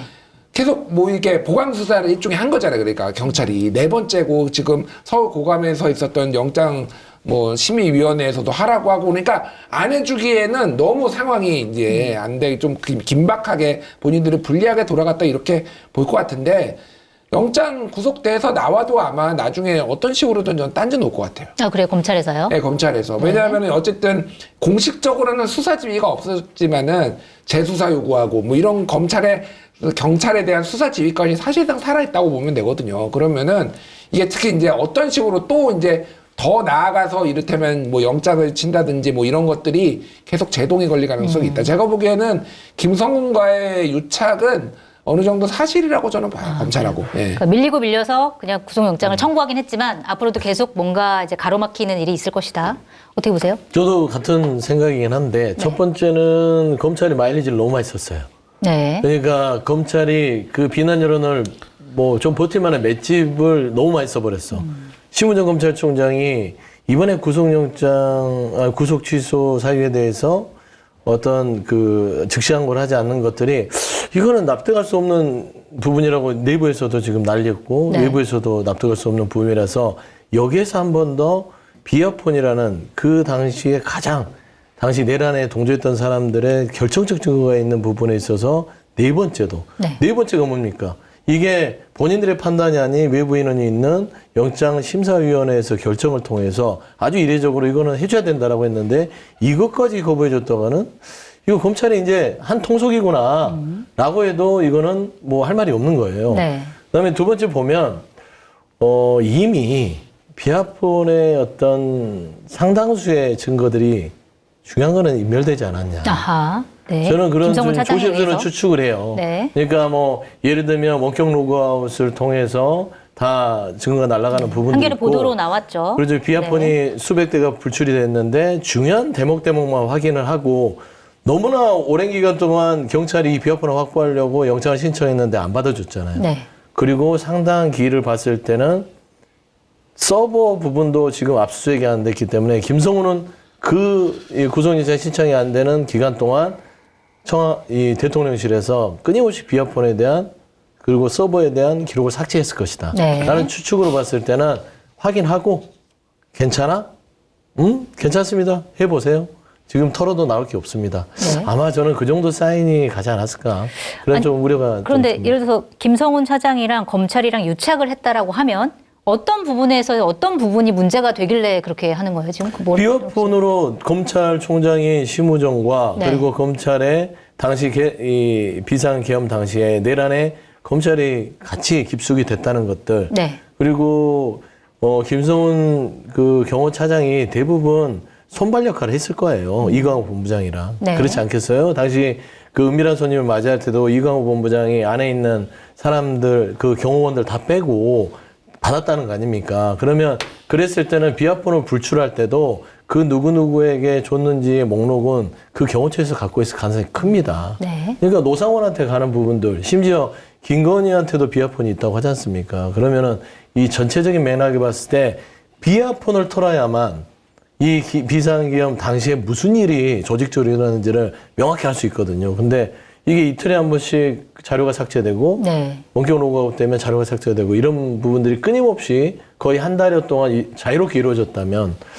지금 뭐 경찰의 신청을 받아서 법원에 청구한들 실익이 있겠냐라는 차원인데 네. 저는 검찰과 경호처는 틀림없이 나중에 내란 특검을 통해서 밝혀질 건데 내란 12월 3일 날 중심에 있었다. 검찰이. 저는 그래 보입니다. 네. 그 유착 관계에 대해서는 뭐가 가장 중심이라고 보세요? 아니 일단은 첫 번째는 지금 성관이 그때 군인들이 갔을 때 지금 민주당 쪽에서 밝혀내고 했던 게 대검의 포렌식 팀하고 지금 갈 거니까 뭐 기다려 뭐 이 얘기요. 네. 대검 뭐 선임 과장이 방첩사 대령한테 전화하고 방첩사 대령이 국정원 처장한테 전화하고 뭐 이런 통화 기록이 있다라는 거 아니에요. 그리고 네. 그때 뭐 방첩사에서 뭐 대검 포렌식 팀 올 거니까 갈 거니까 기다려온 거 올 거니까 기다려온 거 뭐 이런 게 있으니까 이거를 어쨌든 지금 검찰의 입장은 우리는 아무도 내라는 계엄을 몰랐고 관여된 사람 없다라는 게 지금 공식 입장이잖아요. 그러니까 네. 우리도 지금 윤석열 TV 보고 알았다. 그러니까 이게 지금 그럴 리가 없어요. 그러니까 검찰이란 조직이 정말로 몰랐을까? 그러니까 그 부분이 이제 밝혀지는 거가 있고 또 하나는 이제 그러니까 그게 이제 심우정까지 연결된 거죠. 그러니까 심우정이 정말로 몰랐을까? 그렇게 이게 하나가 있는 거고 또 하나는 이게 지금 검찰 관련된 선배들 소위 말해서 네. 김주현 민정수석이라든지 박성재 법무부 장관이라든지 뭐 이완규 법제처장이 네. 이완규인가? 내가 네네. 헷갈린다. 그러니까 어제도- 법제처장이라든지 네. 다 검찰 출신이거든요. 그러니까 이 사람들까지도 다 연결돼 있을 거예요. 그러니까 이 사람들이 특히 12월 4일에 안가 모임 했잖아요. 그래서 이상민 행안부 장관하고 같이 계엄 비상계엄 해제된 다음에 다 같이 모여가지고 뭐 술 먹었다는 거 아니에요. 네. 본인들 주장으로는 이거 어떡하냐 뭐 한탄하면서. 그러니까 그 다음에 핸드폰 3명이 다 자기 핸드폰 다 다 교체하고 뭐 이런 증거인멸 정황이 있기 때문에 비화폰을 썼을 가능성들이 있어요. 이 사람들은 이상민은 이미 쓴 게 확인이 됐고. 네. 그러니까 이게 내역들이 다 같이 밝혀질 거고 또 하나는 경찰이 수사하잖아요. 네. 지금 검찰은 공수처도 압수수색하고 경찰도 지금 뭐 압수수색하고 막 그 다 잡아들이고 그러고 있잖아요. 그러니까 이 수사기관 간의 경쟁 속에서 본인들이 우위에 있는데 약점 잡히는 거예요. 그러니까 네. 경찰한테. 그러니까 그것도 싫은 거고 이런 게 다 복합적으로 지금 영향이 있을 거예요. 그러니까. 알겠습니다. 그럼 어쨌든 김성훈 차장이 만약에 구속영장이 발부돼서 구속이 된다고 하면 그동안 이제 그 압수수색을 방해해 왔기 때문에 실제로 압수수색이 이루어질지 경호처 서버에 대한 압수수색이 이루어질지 이제 그것 또한 좀 주목해 봐야 될 것 같습니다.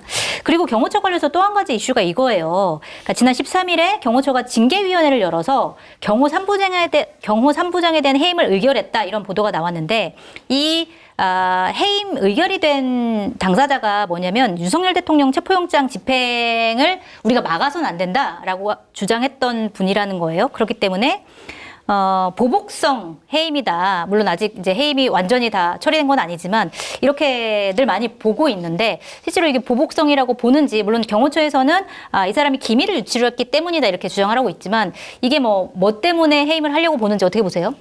기밀 유출했다라고 징계하는 쪽에서 김성훈 쪽에서 주장을 하는데 그게 네. 확인이 됐는지 본인은 지금 기밀을 유출한 적 없다라고 얘기를 하고 있고 뭐 이게 구체적인 증거가 지금 나왔다는 얘기를 저는 못 봤거든요. 제가 뭐 볼 수 있는 권한이 있는 건 아니니까. 네. 그러면 이건 일방적인 주장인데 이렇게 빛의 속도로 이거를 해임을 한다. 이거는 보복성일 수밖에 없죠. 사실은 그 순서대로 따지면은 지금 김성훈하고 이광우도 네. 이광우 본부장이랑 김성훈 경호차장부터 사실 징계해야 되는 거죠. 이게 그러니까 이게 윤석열이 석방돼 가지고 나와 가지고 후폭풍이에요. 이게 저는 제일 걱정했던 게 경호처 사람들이 이제 그 저항 안 하고 문 열어준 사람들 꽤 굉장히 많았잖아요. 이 사람들이 다 떨고 있을 거다. 윤석열 네. 석방되는 순간. 이게 걱정입니다, 사실은. 이게 그러니까 그냥 단순히 사실 이런 정도의 부당한 해임은요, 나중에 다 바로 잡힐 거예요. 본인이 좀 괴롭더라도 좀 버티면 되는데, 그동안에 이제 압박으로 인해서 이게 굉장히 좀 이런저런 안 좋은 일이 벌어질까봐 사실 굉장히 걱정돼요, 사실. 이거 윤석열 눈을 못 쳐다볼 거래요, 이 사람들이. 이거 굉장히 괴롭힘 당할 것 같아요, 지금. 이게 최종 결정자가 최상목 대통령 권한 대행이더라고요. 승인자가. 이거 할까요? 해임 승인? 눈치 보겠죠. 지금 눈치 보겠죠. 탄핵 심판 이후까지 미뤄둘 겁니다. 예, 그러다가 탄핵 심판이 나면은 승인 안 하겠죠. 예, 그런 식으로 갈 것 같아요. 예. 알겠습니다. 어떻게 보세요? 뭐 하면 안 되죠. 네. 근데 이제 보면은 지금 대한민국에서 가장 위험하고 나쁜 사람이 윤석열 대통령인데 윤석열이라는 사람하고 가장 가깝게 있는 순으로 나쁜 사람들이 드러나고 있는 거예요. 네. 경호차장과 경호본부장. 이 둘이 가장 나쁜 짓을 또 하고 있네요. 왜냐면 이 사람들은 경호 3부장에 대해서 징계 조치를 내부에서 의결했는데 특수 공무집행 방해를 같이 안 저질렀다고 징계하는 것 같아요. 네. 왜 너하고 같이 나하고 공범 안 했어? 너만 왜 피해가? 왜 피해가 뭐 보통 영화 대사에 그러잖아요. 나만 쓰레기야? 왜 너만 떳떳한 것처럼 깨끗한 척에 함께 쓰레기로 가자 뭐 이런 건가요? 이거 마음에 안 드네? 그래서 기밀 유출인데 기밀 유출이 아마 여러 언론 보도에서 당시에 그 관제 대치 상황에서 언론의 여러 가지 얘기들을 좀 했던 그런 부분을 기밀 유출로 다룬 것 같아요. 근데 지금 이광우나 김성훈 차장 이 두 사람은 구속이 안 됐을 뿐이지 형사재판을 받고 있는 피의자입니다. 네. 그리고 이들은 아주 엄중한 특수공무집행방해 외에도 여러 가지의 뭐 총기 사용부터 해서 내란에 대한 어떤 같이 가담한 혐의들도 있는 거예요. 그래서 저는 이런 사람들이 본인들의 형사재판도 다 털지 않은 상태에서 본인들과 같은 죄를 저지르지 않았다고 동료를 징벌하듯이, 네. 징계하듯이 이런 위원회를 열어서 해임에 이르게 하는 의결을 했다. 이거 나쁜 짓이에요. 그래서 저는 이거는 나중에 바로 잡고 네. 특히나 윤석열이라는 이 인물에 대해서 탄핵 인용이 되면 김성훈, 이강호 이 두 사람도 같은 수준의 처벌에 이르게 하는 걸 해야 된다. 정말 그 내란 가운데서 여러 뭐 여인용도 있고 이진우도 있고 참 한심한 사람들을 봤지만 저는 이 경호처에 있는 차장과 본부장이 가장 나쁜 것 같아요. 아, 네. 제가 봐서는 경중을 따졌을 때 굉장히 중하다. 아주 이런 걸 죄질이 나쁘다고 그러죠. 죄질이 나쁘다. 품성도 나쁘고. 네. 자, 그러면 오늘 본격적으로 오늘 우리 썸네일 뭡니까? 를 장식하고 있는 김건희 여사에 대한 얘기를 진짜 해보도록 뭐 하는 거니? 하겠습니다. 아, 진짜. 자, 이 뉴스가 진짜 믿기지 않은 뉴스였는데 못 믿겠어요. 김건희 여사가 윤석열 대통령이 이제 관저에서 체포된 직후에 경호처에 찾아가서 굉장히 이제 분노를 표출했는데 이 워딩이 좀 충격적입니다. 총 안 쏘고 뭐 했냐. 내 마음 같아서는 이재명 대표도 쏘고 나도 자결하고 싶은 심정이다. 이렇게 얘기를 했다라고 합니다. 이 굉장히 화가 난 상황인 것 같은데 이 얘기 김 여사의 워딩 어떻게 보셨어요? 김건희가 왜 그럴까라고 저기 네. 저희 썸네일에 제목을 다셨는데 그냥 원래 그런 것 같아요. 포기해야지 뭐 어쩌겠어요. 어쩌겠고 네. 빨리 자리에서 일단 영부인의 자리에서도 빨리 내려와야 된다. 네. 이 말이 빈말이라도 해서는 안 되는 말이고 이 말은 특히 더 위험한 게 경호처에는 실제 총이 있잖아요. 네. 그리고 실제 체포영장이 집행될 때 경호본부장이 밑에 경호처 직원들에게 그 전에 이제 얘기한 게 있습니다. 기관총 2종 배치하고 실탄 88 꺼내서 네. 해라. 실제 배치가 됐다는 거 아닙니까? 네. 배치가 됐다고 하니까 아니 원래 있는 거예요라고 얘기했는데 그게 아니에요. 제가 알아보니까 그래요? 창고에 있는 걸 꺼내서 꺼내온 놔놓은 거예요. 원래 있는 건 맞죠. 창고에 있던 거예요. 창고에 있던 거를 꺼내서 놓은 겁니다. 이건 배치한 거예요. 그러면 그 중에 어떤 분이 물론 이거는 체포가 된 다음에 한 거죠, 이때. 그래서 했겠지만, 만약 그 전에 했다. 네. 그러면 그 중에 경호처 직원 중에 극히 일부, 역시 제정신이 아닌, 여사와 MBTI가 같은 네. 그런 분이 정말 그렇게 하면 어떻게 되는 겁니까? 그러게요. 굉장히 끔찍한 결과가 나왔을 수 있겠다 이런 생각이 들어요. 예, 동네 김 씨의 저기 어디 논두렁에 있는 동네 김 씨는 뭐 그래도 부적절하겠지만 아무 말을 해도 돼요. 아무 힘이 없으니까. 근데 그 자리에 따라서 말의 무게가 달라지는 거거든요. 본인이 홧김했든 어떻든 간에 그 말의 무게가 영부인이라면 엄청나게 다른 무게입니다. 실제 이루어질 수도 있는 것이고. 네. 그래서 저는 뭐 그런 게 한두 개가 아니긴 하지만 엄청나게 부적절하다. 알겠습니다. 어떻게 들으셨어요? 경악스러운 발언이죠. 이제 김건희 여사의 호칭을 뺐으면 좋겠어요. 그냥 네. 김건희 씨라고 부르는 게 맞는 것 같습니다. 네. 경찰과 공수처 대한민국 국민입니다. 경호처도 대한민국 국민이죠. 서로 총질하라고 그런 거 아니에요? 이거는 대통령 영부인, 대통령도 이런 발언을 하면 안 되죠. 네. 이거는 정말 너무 충격적이어가지고 저도 가짜 뉴스인 줄 알았다. 근데 일관된 것 같아요. 네. 좀 과거 자료를 보니까 윤석열 대통령은 1월 10일 날 경호처 부장단 오찬에서 총기 사용 검토를 좀 언급을 했고. 맞아요. 네. 그러니까 거기서 체포영장 집행 때 총 쏠 수 없어? 이러니까 김성훈 차장이 네 알겠습니다라고 네. 했다라고 하고 네. 이광호 본부장이 1월 15일 전에 경호관들에게 관저 무기고에서 기관총 2정과 실탄 80발을 꺼내 가족경호부에 배치하라. 이렇게 지시했다라는 거잖아요. 네. 그러면은 김건희 여사가 이 말을 한 그 전에 이미 총기 사용과 관련해서 대통령과 대통령 부인과 경호처의 핵심 관계자들은 논의를 했다라는 거잖아요. 자칫 잘못하면 진짜 총격 사건이 날 뻔했잖아요. 그러네요. 어마어마한 비극적인 사건이 벌어질 뻔했어요. 그런 사람을 우리가 여사라고 불러야 돼요? 안 돼요. 이런 사람들 대통령직의 그 자리에 영부인으로서 관저에 있어서는 안 됩니다. 그래서 빨리 탄핵 인용이 돼야 된다. 그 생각까지 하게 됐습니다. 네. 탄핵. 위험스러운 이것 때문에라도 사람들이에요, 오히려.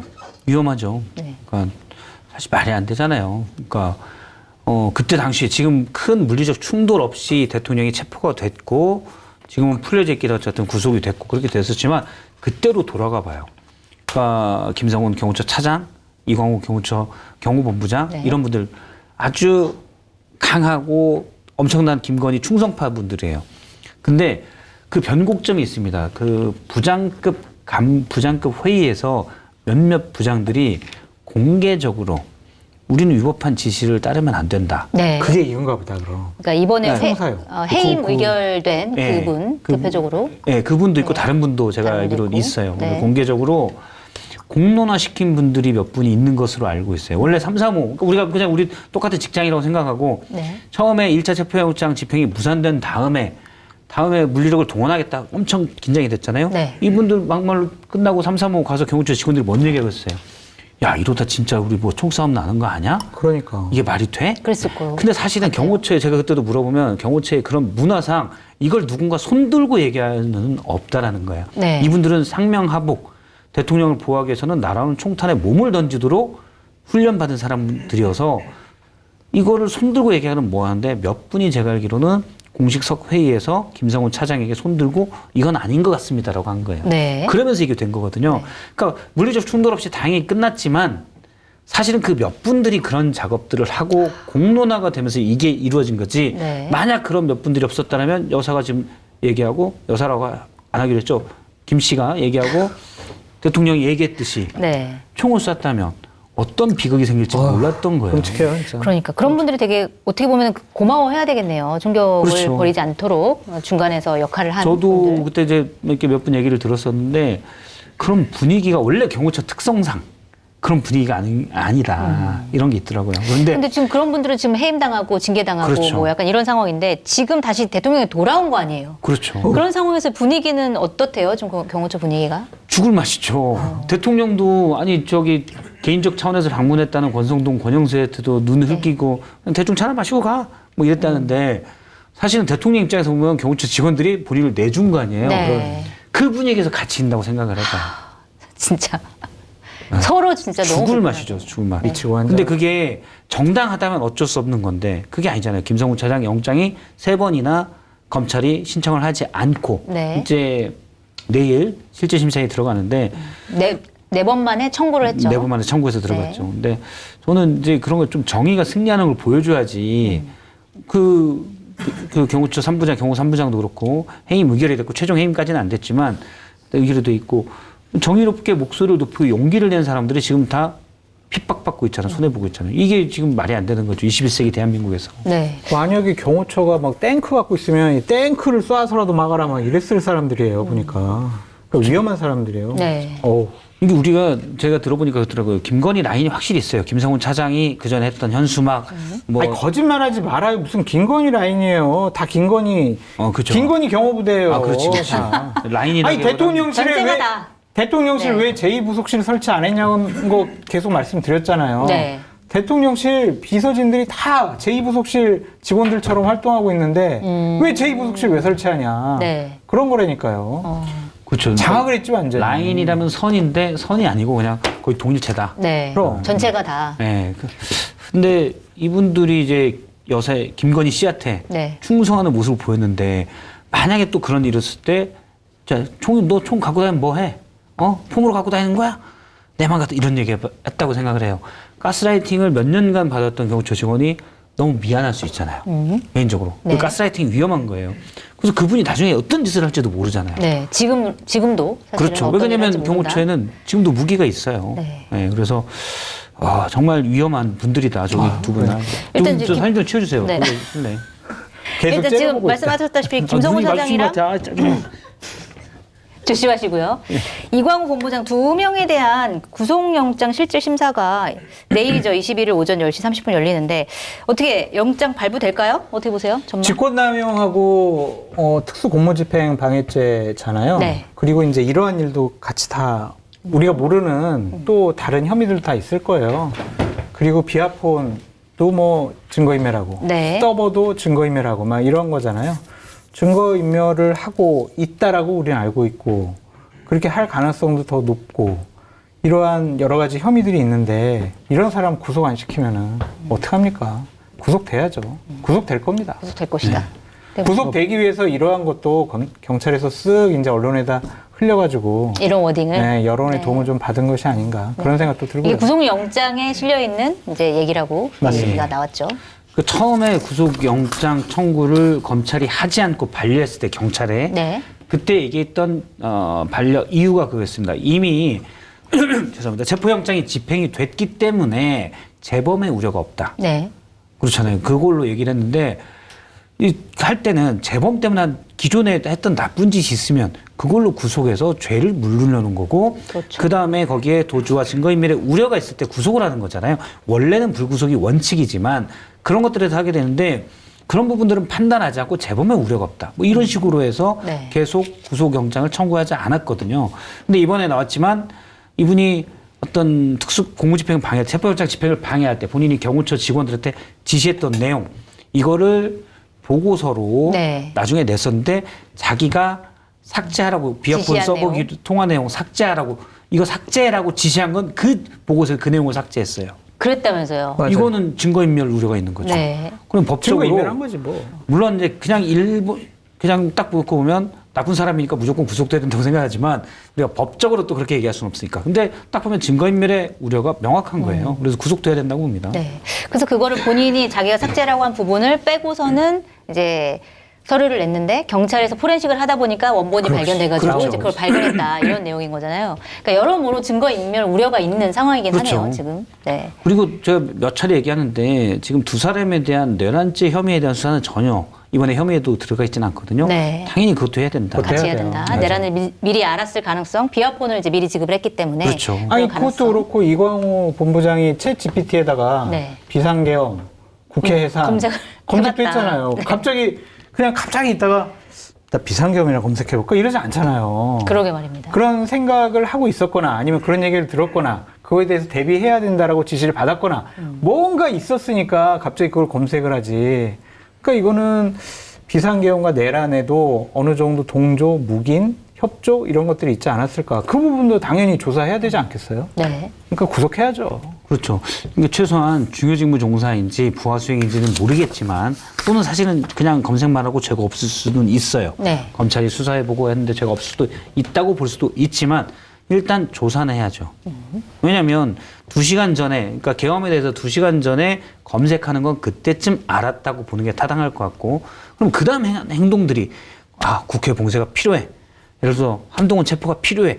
이렇게 생각하고 움직였는지 네. 아니면 그냥 시키면 그래 이게 뭐지? 잘 모르고 극적극적 하다가 움직였는지 이것들 규명을 해야 되거든요. 그런 것들이 전혀 지금 수사기관에서도 이루어지지 않고 있다라는 거는 상당히 엉망이다. 알겠습니다. 이 어쨌든 두 명에 대한 구속영장 내일 어떻게 결과가 나올지 좀 지켜보도록 하고요. 일단 김건희 여사가 했다라고 한 경호처에 가서 얘기했다라고 하는 워딩 중에 그 이재명 대표도 쏘고 나도 자결하고 싶은 심정이다. 이 대목도 사실은 되게 충격적인 대목인데 이재명 대표에 대한 미움이 극에 달했다 이렇게 봐야 되나요? 어떻게 보세요? 그러니까 이거를 분석하는 게 참 적절한가, 의미가 있는가라는 좀 생각이 들어요. 네.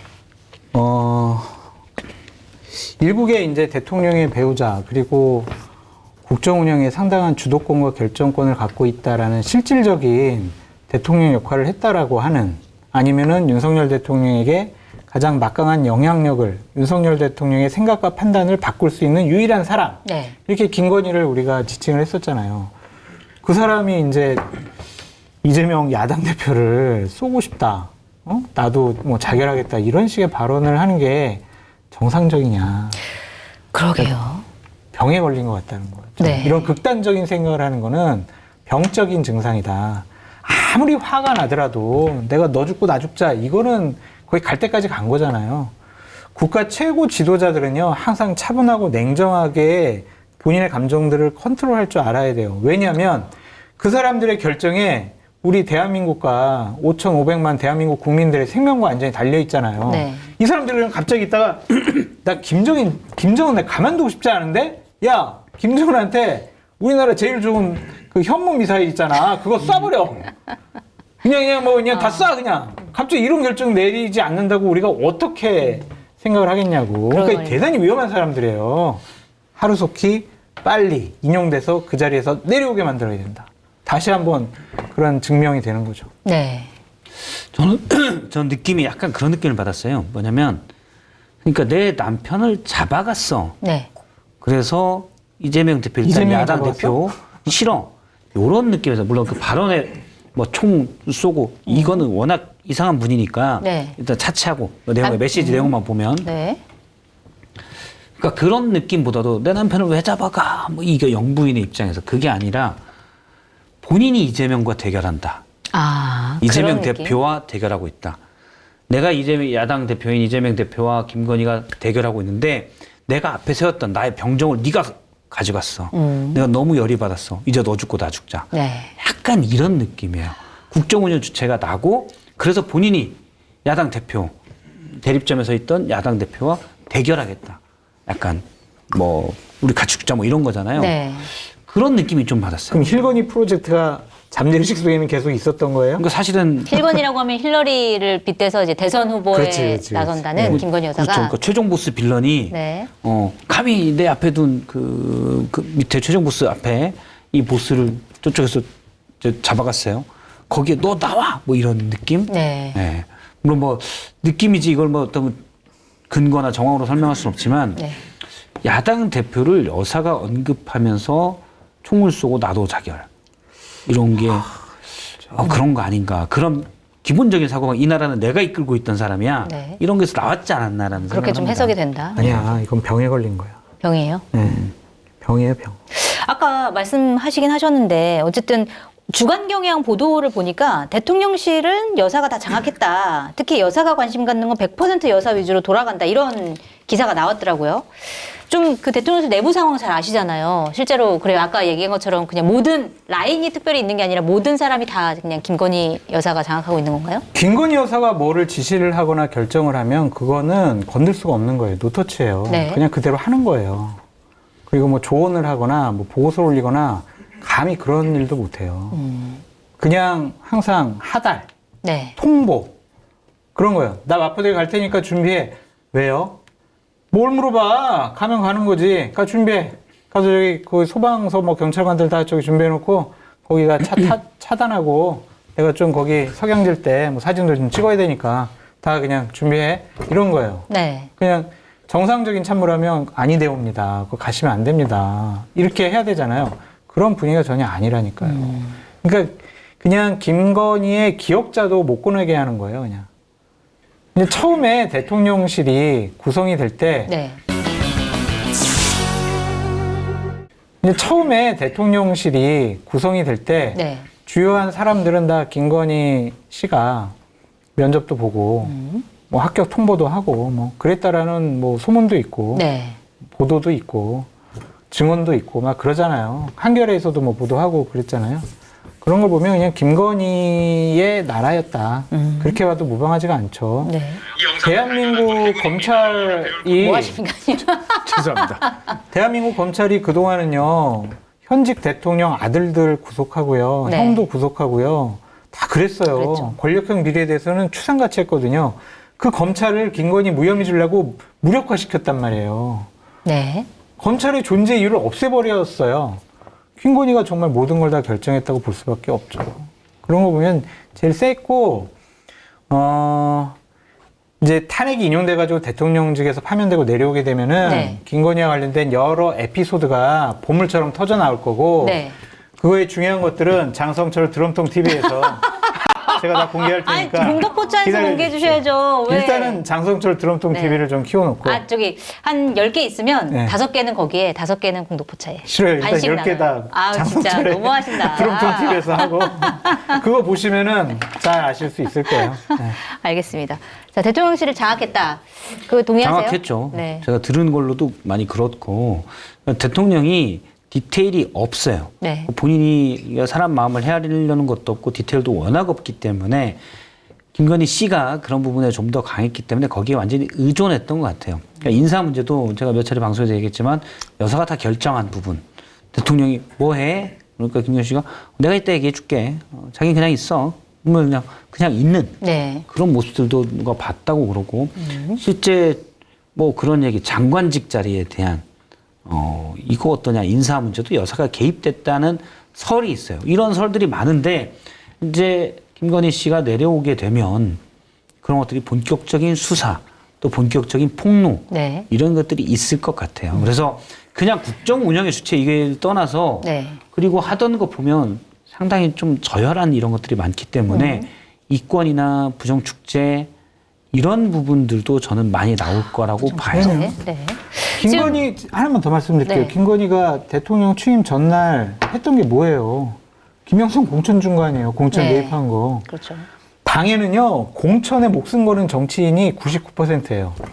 공천을 받아야 배지를 달 수가 있잖아요. 거기에 목숨 거는데 당의 모든 정치 지망생들과 전현직 국회의원들이 가장 신경 쓰고 있는 공천 문제를 먼저 툭 건들잖아요. 본인은 거의 뭐 당을 내가 좌지우지할 수 있어 라고 생각한다고 그렇게 볼 수밖에 없죠. 그 정말 중진훈 윤상현한테 윤상현 전화하고 말이야 상현이 막 이러고 그 다음에 뭐 이철규 뭐 윤한홍이 막 이런 식으로 막 얘기를 해버리잖아요. 맞아요. 국회의원들도 다 무시해버리잖아요. 그러니까 이건 김건희가 자기의 나라다. 모든 걸 다 할 수 있다. 나는 왕이다. 나는 왕비가 아니다. 내가 진정한 왕이다. 그렇게 생각한 거죠. 저는 처음부터 그런 지금부터 게 있다. 약간 그때 공천 때도 대화 녹취록 같은 걸 보면 그러니까 예를 들어서 저는 뭐 구체적으로는 모르겠지만 과거에도 그랬을 수 있다고 봐요. 여사가 과거의 영부인들이 네. 누가 뭐 김영삼 전 대통령이든 누구든 노태우 전 대통령이든 저 이명박이든 누구든 그냥 여사가 저분 좋은 것 같은데 저분 좀 주면 되지 않아? 뭐 이런 식으로 대통령에게 영향권을 하고 대통령도 마치 의견 개진인 것처럼 그거를 당에 전달하고 그런 식의 작업들은 뭐 다 뜯어보고 정말 정밀하게 보면 아주 없진 있을 않았을 네, 것이다. 아주 없진 않았을 거라고 네. 봐요. 근데 김건희 씨는 본질적으로 다른 게 그런 식으로 의견 개진하고 또는 몇 분에 대해서 김영선 뭐 이런 거 하는 게 아니라 이번에 2024년 총선에서 김영선은 안 돼라고 할 때 얘기들 들어보면 이번에 안 돼요 뭐 하면서 얘기를 들어보면 그냥 본인이 그림을 다 그린 듯한 네. 느낌이에요. 판을 다 그냥 짠다 판을 본인이. 짜는 느낌. 네. 그렇고 예를 들어 뭐 전국 지도 이렇게 놓고 여기는 안 돼요. 여기 누구 가야 돼요. 그냥 이렇게 한 느낌. 그러니까 그냥 단순히 자기 의견 얘 좀 해주면 안 돼요? 이게 아니라 네. 본인이 결정하고 그림을 그린 느낌이 들어요. 알겠습니다. 지금 보니까 오늘 본회의에서 김건희 상설특검법이 통과가 됐습니다. 근데 상설특검은 뭐 거부권을 행사할 수 있는 그런 게 아니라 다만 대통령 대행이 특검을 그러니까 국회에서 추천을 하면 이제 임명을 해야 되잖아요. 근데 사실 내란 상설특검도 임명을 안 하고 있는 상황이기 때문에 최상목 대행이 과연 할까? 안 할 거예요. 안 할 거예요. 근데 만약에 한덕수 총리가 돌아온다. 탄핵이 안 기각돼서 할 돌아온다. 거예요. 안 한다. 윤석열 대통령이 파면돼도 안 할까요? 파면되면 바로 대선 국면이니까 네. 안 할 거예요. 그러면 대선이 끝나고 나서 네. 새로운 정권이 들어오면 그때 상설특검이든 특별특검이든 그때가 진행될 것 같습니다. 네. 안 된다고 보시는군요. 어떻게 보세요? 저도 이제 정권이 바뀌기 전에 안 할 것 같아요. 네. 네, 검찰도 좀 느슨하게 갈 것도 같고 이번에 직시항고를 안 했잖아요. 윤석열 대통령 석방 때. 네. 그런 거 보면 검찰도 눈치를 심우정 총장이 많이 보는 것 같고 그리고 그건 이제 과거의 인연 의리 때문인지 모르겠지만 그런 게 있는 것 같고 한덕수 총리는 더하죠. 네. 네, 저는 50년 넘게 공무원을 했던 비결이 저기 있구나 라는 생각이 들 정도로 네. 눈치 엄청 보고 사실은 최상목 대행이 2명 임명했지 그전에 한덕수 총리 때는 딱 얘기를 했어야 해 대행 때. 여야 합의 없이는 안 합니다. 네. 3명 다 임명하지 않았죠. 그렇죠. 네. 이렇게 아예 그건 탄핵 심판을 아예 진행이 안 되도록 했던 분이에요. 근데 내란 특검이나 이런 부분들에 대해서 본인 이제 할까 이런 생각을 가질 것 같진 않아요. 파면되더라도 윤석열 네. 대통령이. 알겠습니다. 좀 결국 뭐 정권이 바뀐 다음에나 이 여러 가지 문제점에 대한 진실이 밝혀질 것 같다. 뭐 이런 전망을 두 분이 하셨어요.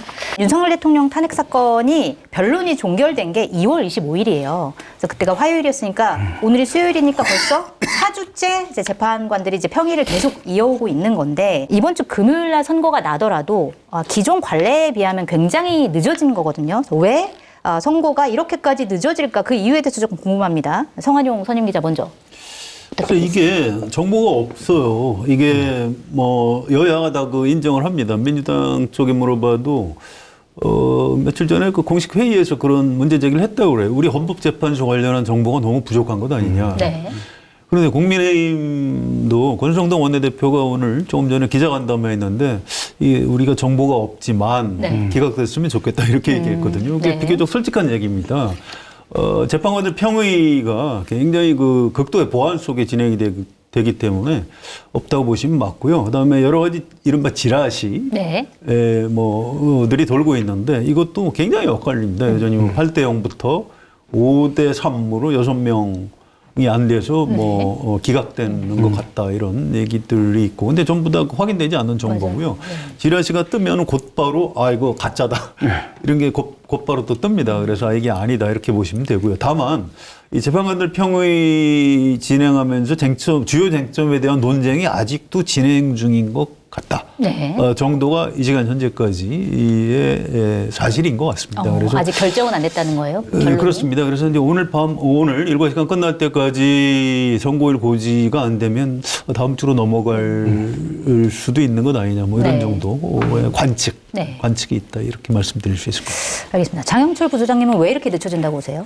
사실 정치적 메시지가 이게 두 가지 측면을 가지지 않습니까? 하나는 현실적인 해석의 영역이 있고 네. 그다음에 의지가 담겨 있는 것들이 있는데 지금 성 기자님 말씀하셨던 것처럼 정보가 아무것도 없기 때문에 나오는 모든 메시지들이 의지, 바램 중심으로 사실 나오는 메시지들이어서 네. 판단을 오히려 흐리는 경우들이 많다라고 서로 생각합니다. 자기가 이해관계에 맞는 방식으로 맞습니다. 추측을 하니까. 저는 이번 주에 안 될 것 같다라는 생각이 드는 이유가 네. 저는 한덕수 권한대행에 대한 판결이 가장 중요한 변수라고 생각을 하거든요. 네네. 왜냐하면 지금 권한대행이지만 예를 들어서 윤석열이 뭐라고 불러야 됩니까? 윤석열 대통령이죠. 아직은 대통령이니까. 그렇습니까? 네. 그렇습니다. 오, 정말 그렇게 부르는 자리는 오랜만이었어. 네, 공식적으로 윤석열 대통령. 윤석열 대통령 탄핵이 됐을 경우에 권한대행의 가장 중요한 역할은 네. 대선의 공정한 관리가 그렇죠. 되게 됩니다. 그렇죠. 그렇지 않습니까? 네. 대행이 특히나 지금같이 그 물리적 폭력까지도 예상되는 갈등의 상황에서 대선을 어떻게 관리해내느냐 하는 문제가 가장 중요한데 네. 예를 들어서 한덕수 총리 관련된 부분들, 권한대행 관련된 부분들이 결정이 되지 않고 네. 윤석열 대통령 탄핵이 결정이 된다면 네. 대선 저는 탄핵이 될 거라고 생각을 하기 때문에 윤석열 대통령이? 네. 탄핵이 된다고 생각하면 그 다음에 대선 관리의 주체가 누가 되느냐의 부분에 대해서 확정되지 않는 변수가 남아 있는 게 되는 겁니다. 네. 만약에 한덕수 국무총리가 파면이 되면 네. 최상목 지금 그렇죠. 현재 대행이 하게 되는 확정이 거죠. 되는 거죠. 네. 그러니까 예를 들어서 인천에 팡팡 놀이기구 이런 거 있지 않습니까? 네. 거기는 사람들도 어떻게 움직일지 불확실하고 밑에 판이 어떻게 움직일지 불안정해지니까 이게 재미가 있는 건데 네. 놀이기구니까 사실은 재미인 거지 선거판에 그 정도의 예측 불가능성이 생기는 건 재앙이거든요. 거의. 네. 선거 자체가 워낙에 불예측성이 가장 높은 선거의 그 정치의 과정인데 그걸 관리할 주체의 개념들이 확정되지 않는다는 것. 네. 저는 그거는 아마 어쨌든 간에 헌정 질서 유지라는 부분들에 복무하는 헌재에서 그 부분을 생각 안 할 수 없다라고 생각합니다. 그래서 한덕수 권한대행이 아직 안 나온다. 그러면 윤석열 대통령에 대한 게 나오기에는 좀 또 시간이 더 필요하지 않겠나 그러면 이렇게 한덕수 생각되는 겁니다. 국무총리에 대한 탄핵 심판을 먼저 하거나 혹은 동시에 윤석열 대통령 하거나 그렇게 보시는군요. 그러니까 그게 말씀드리잖아요. 무조건 빨라야죠. 네. 이미 늦었죠. 근데 그걸 전제로 한다면 순서에 있어가지고는 저는 그게 그 다음에 이 대선판을 관리해내는 데 있어가지고 예측 가능성을 높일 수 있는 순서라고 생각을 합니다.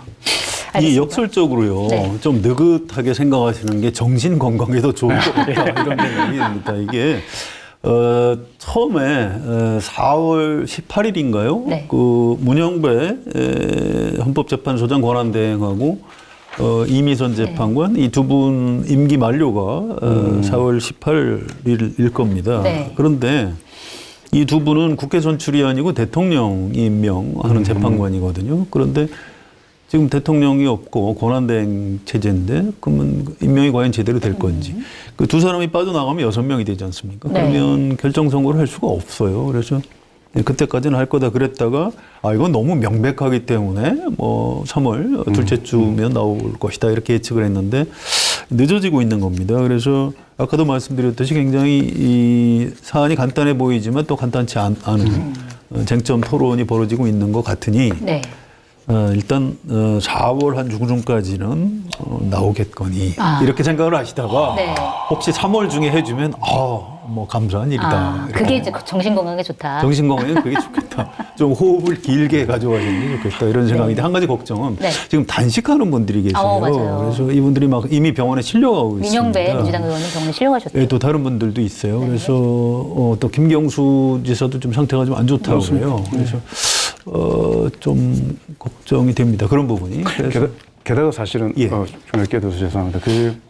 헌재 주변에 있는 그리고 한남동 주변에 있는 그 아이들 있지 않습니까? 아이들 학교를 네, 다니는 맞습니다. 아이들 사실 의지를 갖고 그분이 여기에 자신의 몸을 투여하시고 그걸 통해서 정치적인 승부를 보거나 아니면 뭔가 명분을 이렇게 관철시키려고 하는 분들이야 어찌 보면 또 감수한다라고 생각을 할 수 있는데 그 아이들의 머릿속에 이 심어질 대단히 큰 트라우마들을 어떻게 누가 이걸 변상을 해줄 수 있느냐. 네. 그래서 저는 어찌됐든 간에 제 정신건강이 안 좋아지더라도 네. 어쨌든 빨리 되기를 바라는 수밖에 없다.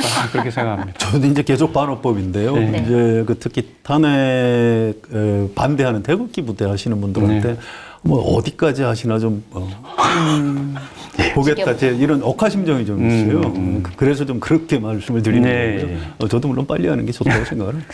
알겠습니다. 만약 오늘 헌법재판소가 자, 내일 모레 그러니까 21일에 우리가 선고를 하겠다 이렇게 결정을 한다고 하면 이제 결과가 어떻게 나올까도 우리가 좀 예측을 해봐야 될 것 같아요. 어떻게 나올까요?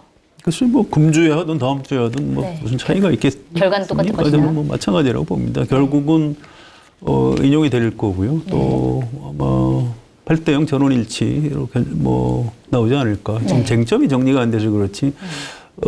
법률가 상식적인 판단하는 법률가들이라면 이거를 기각이나 각하한다는 건 있을 수 없다 이렇게 생각합니다. 네. 어떻게 예상하세요? 그 정치적으로 판단할 때 그게 좀 의외의 상황이 벌어지면 거기에서 되게 큰 힌트, 뭐 그 에너지들이 존재한다고 볼 수 있는데 저는 지금 대한민국에서 가장 의외는 윤석열 대통령의 침묵이라고 생각하거든요. 네. 석방되고 나서 가만히 있을 리가 있나라는 게 대부분의 생각들이었지 않습니까? 네. 뭐 이게 최고로 생각하더라도 광화문 나갈까 안 나갈까 여기까지 정도를 생각을 했었던 분인데 지금 맞아요. 침묵하고 있다는 거죠. 근데 이준석 뭐냐 이런 분들이 이야기하는 게 윤석열 대통령은 확신하고 있는 것 같다. 그래서 심기를 건드리지 않고 이게 기각될 경우에 네. 복귀하는 것까지 염두에 두고 있는 게 아니냐라고 사람들이 이야기를 하지 않습니까? 그리고 네. 그런 신호들이 국민의힘 내부에서는 좀 돌고 있는 것 같아요. 저는 거기서 희망을 발견합니다. 네. 윤석열 대통령의 확신은 지금까지 단 한 번도 그대로 된 적이 없이 배반당했거든요. 그래서 저는 네.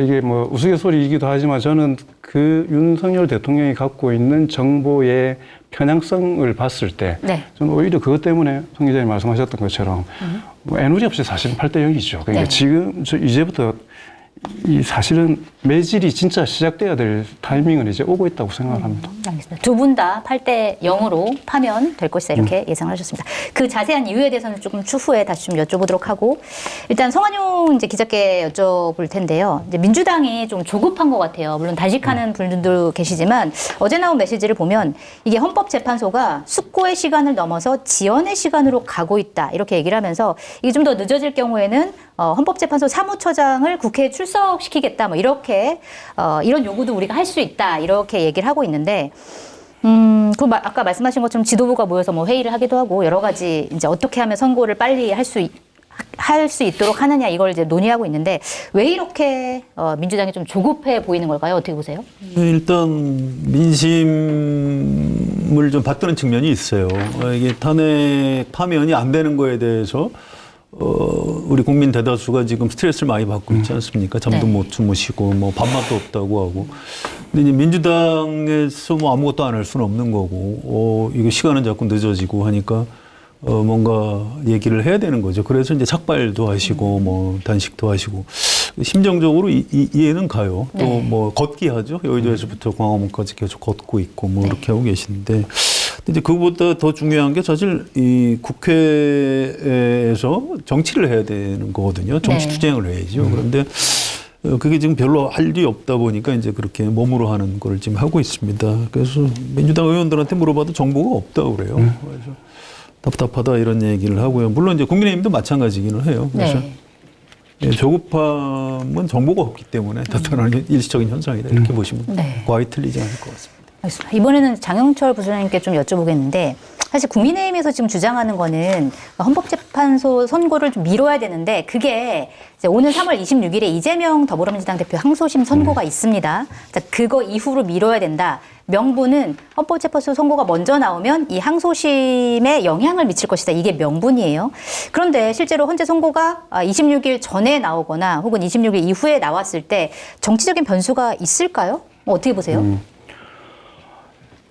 이후에 나오는 걸 전제로 보면은 시나리오는 네 가지지 않습니까? 네. 예를 들어서 26일 날 이 대표님에 대해서 피선거권이 박탈되는 결론이 나오는 경우, 네. 그 다음에 피선거권은 유지되는 형량을 받거나 무죄로 나올 경우, 이 두 가지 경우의 수가 있는 거고, 그 다음에 그 이후에 나온다면 탄핵되는 것과 탄핵되지 않는 것, 네. 그렇지 않습니까? 예를 들어서 이 대표님이 피선거권 박탈이 될 수 있을 정도의 형량을 받고 탄핵이 기각돼 버린다면 네. 이건 민주당의 재앙이죠. 네. 그렇지 않습니까? 개인적으로 생각할 때 민주당만 재앙이 아니고 대한민국의 재앙이죠, 사실. 네. 근데 역으로 무죄가 나오거나 네. 피선거권이 유지되는 형량. 정도의 형량이 나오고 탄핵이 돼 버리면 네. 지금보다 훨씬 더 이재명 후보에 대한 대표에 대한 두려움들이 더 커지겠죠. 가능성들이 훨씬 많아질 거니까. 네. 제가 아는 아주 유능한 그 여론조사 기관이 얼마 전에 그 조사를 했었는데 KSY에서요. 그래서 KSY에 계시니까. 네. 부소장으로서 말씀드리겠습니다. 거기서 그 문항을 물었습니다. 이 대표님의 26일 날 어떻게 나올 것 같으냐. 네. 그러니까 피선거권이 물론 이게 법적인 판결의 문제를 여론조사로 묻는 게 잠깐 좀 아이러니하긴 하지만 그게 또 반영되는 부분들이 있으니까요. 피선거권 박탈된다 33.5% 정도가 나왔고요. 네. 그다음에 피선거권이 유지되거나 무죄다 이 두 가지를 합치면 55.2%가 나왔습니다. 이거 훨씬 많이 나왔네요. 네, 그다음에 자 탄핵 인용될 거냐 58.6%, 기각 각하될 거냐 36.1%. 저는 국민의힘이 그렇게 주장할 수 있고 지금 다른 주장의 거리들이 없고 시기를 늦추는 것들이 필요하기 때문에 이야기를 하고는 있지만 네. 결국 자기 발에 또 자기가 걸릴 일을 하고 있을 거다라는 생각이 들고 저는 국민의힘은 그렇다 치고 예를 들어서 26일 변수가 이렇게 가까워질 때 전후로 판결이 나올 경우에 헌재가 가지고 있는 신뢰성이 얼마나 무너질 거냐가 오히려 더 큰 걱정입니다. 네. 그래서 어떤 판결을 하더라도 어디에서도 더 이 불신을 받는 결과들이 나올 거기 때문에 저는 그런 측면에서 26일 이거 중요하지 않다. 네. 지금 모든 국민들에게 가장 시선이 가 있는 것은 탄핵이기 때문에 다른 모든 변수들은 거기에 부수적인 것이지 주된 것은 아니다라고 생각합니다. 알겠습니다. 저희 여론조사 말씀해 주시면 조사 방법을 간단하게 설명해 예, 주셔야 그렇죠. 되거든요. 네. 예. 지난 15, 16일 날 전국 1000명 대상으로 그 LS 자동 응답 조사로 진행된 조사고요. 네. CBS 의뢰로 저희 KSY에서 진행했던 조사 결과입니다. 예. 알겠습니다. 이게요. 그 관련해서 저도 조금만 추가해 드릴게요. 이게 승복론, 승복해라. 이제 네. 윤석열 대통령이 헌법재판소 결정에 승복해라 이런 요구들을 많이 하고 있고 또 이상하게 국민의힘 쪽에서는 이재명 대표도 승복해라 이런 주장을 해요. 그래서 이재명이 뭘 불복을 하지? 그러게 말입니다. 의문이 있는데 네. 그게 알고 봤더니 일종의 그 2심 선고를 앞에 둔 빌드업이라고 그래요. 네.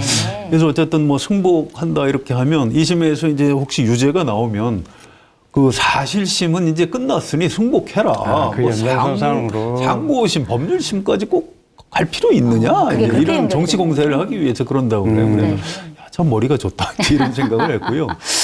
그런데 저는 그 윤석열 이재명의 법칙 비슷한 걸 제가 이제 하나 가지고 네. 있는데 이재명이 어려울 때 윤석열이 도와준다. 네. 뭐 이런 게 있어요. 지난번 총선 때도 그랬고 이번에도 매불쇼 나가서 이재명 대표가 큰 실언을 했는데 맞습니다.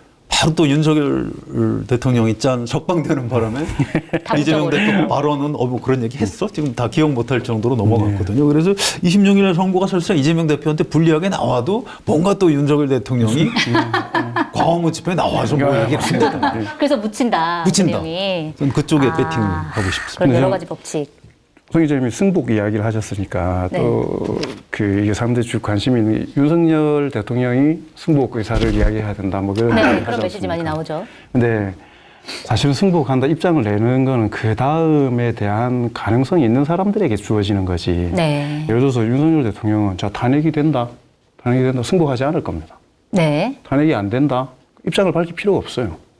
국회의원인 거기 때문에. 그러네요. 그러니까 국민의힘이나 다른 그 정치 세력들의 승복 입장을 밝히는 여부의 문제와 당사자인 윤석열 대통령은 입장 자체가 다르기 때문에 거기에 승복을 하고 안 하고가 무언가 뭐 엄청난 정치적 의미를 가지는 것처럼 볼 필요는 없다. 네. 왜냐하면 윤석열 대통령 입장에서는 그렇죠. 그러네요. 네. 왜 하겠어요? 본인은 나와도 승복 안 할 건데. 네. 안 할 건데. 그게 하나가 있고. 되면 승복한다는 이야기도 필요 없어요. 바로 대통령인데. 네, 예, 그러네요. 그렇기 때문에 이 사람한테는 그게 중요하지 않은 문제거든요. 그래서 자꾸 그런 이게 사람들이 다 답답해지니까 정치적으로 별로 의미 없는 이야기들이 의제로 자꾸 올라오는 것 같아서 네. 예, 그런 부분들에 대한 경계들은 좀 필요할 것 같다 생각합니다. 길어지면서 나타나는 부작용일 수도 네. 있어요. 맞아요. 별로 할 얘기가 없으니까 승복해. 그런 것 같습니다. 자, 그리고 헌재 선고가 계속 이제 지연이 되면서 여당에서는 사실은 지연 작전을 쓰는 것처럼 보이지만 사실은 썩 그렇게 여당 입장도 좋은 것만은 같아 보이지 않은 게 있어요. 이제 성환용 선배께 좀 여쭤보고 싶은 건데 오늘 중앙일보가 이런 기사를 썼더라고요. 이제 탄핵 찬성 의원, 탄핵 반대파 의원들이 서로 갈려가지고 지금 약간 분열 양상이 벌어지고 있다. 예를 들어서 김기현, 나경원, 윤상현 의원 같은 경우에는 대표적인 탄핵 반대파 의원인데 이 의원들을 중심으로 한 60여 명이 텔레그램 단체방에 모여 있고 그 단체방이 굉장히 활성화되어 있다. 반면에 탄핵 찬성파인 친한동훈대 의원들 한 20여 명이 모여서 또 별도의 텔레그램 단체방 만들어서 여기도 활동을 하고 있다. 이런 얘기가 나오는데 이게 탄핵 선고 이후에 뭐 당이 갈라질 수도 있는 거고 뭐 약간 이렇게 우리가 볼 필요가 있나요? 어떻게 보세요? 아니요, 그러지는 않는 것 같습니다. 그러지는 않나요? 예, 뭐 과거에 2017년에 이렇게 당이 분열했다가 정권이 넘어간 그 악몽이 있기 때문에 네. 그럴 것 같지는 않고요. 전부 다 아마 경선에 참여를 할 겁니다. 그래서 경선 지금으로서는 이제 김문수 장관이 후보가 될 가능성이 크죠. 네. 그럼 다른 사람들이 아마 대체로 승복을 하지 않을까 이렇게 예상이 되고요. 김문수 지금 장관이 크다고 보시는군요. 현재 여론조사 제가 국민의힘에 거긴 책임당원이라고 하더라고요. 그중에 이제 아주 친한 사람이 한 사람이 있어요. 이상하게 저하고 생각은 전혀 다른데 이제 같이 식사도 하고 이제 토론을 하는데 제가 그렇게 물어봤어요. 오세훈이나 이런 사람들이 돼야 중도 확장이 있고 대선 해볼 만한 것 아니냐 그랬더니 그렇게 우리를 속이려고 하지 마십시오. 김문수 장관이 후보가 돼야 그걸 기반으로 중도 확장이 가능한 겁니다. 라고 자기들 책임당원들끼리 이미 그렇게 토론을 해서 정리를 했다고 그래요. 그래서 네.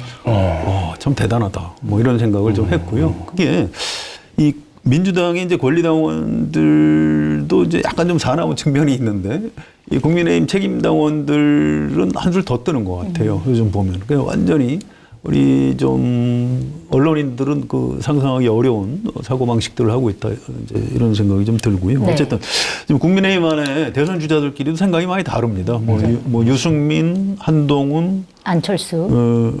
안철수 대선 주자 맞죠? 네, 맞습니다. 네, 죄송합니다. 국문의 일패 안철수. 정말 편하게 이야기해도 되나요? 죄송합니다. 이 안철수 의원님한테 사과드립니다. 아무튼 이런 분들은 탄핵이 인용될 거다 이렇게 얘기를 하고요. 오세훈 시장은 탄핵해야 한다 이렇게 얘기했다가 아니 기각돼야 한다 또 이렇게 말을 왔다 갔다 바꿨어요. 그냥 오락가락하니까 아주 네. 최악인 것 같고 또 김문수, 홍준표 네. 이런 분들은 뭐 탄핵 기각해야 한다 이렇게 얘기를 하고 있죠. 이제 그 안에서 이렇게 의견들이 갈리고 있는 거고요. 그래서 이게 이제 이 시간이 길어지면서 기자들이 이제 자꾸 욕을 합니다. 권영세 비대위원장, 권성동 원내대표한테 쌍권. 예, 기자 간담회 좀 해주세요. 꼭 해야 됩니까? 본인들도 하기 싫은 거예요. 할 말이 없죠, 이제. 정보도 없지요. 별로 할 수 있는 말도 없고, 뭐 이재명 대표도 승복하라. 뭐 이 얘기는 매일 할 수는 없는 거고. 이제 그쪽도 참 입술이 바짝바짝 타고 있다. 실제 분위기는 그렇다고 보시면 됩니다. 그러나 결국 대선판에 가면 뭉쳐가지고 갈 수밖에 없을 것이다. 이렇게 보시는 그럴 건가요? 겁니다. 조기 대선 딱 넘어가면 국민의힘의 논리는 간단해요. 자, 여러분 윤석열 대통령을 우리가 구하기 위해서 이번 조기 대선 승리해야 됩니다. 네.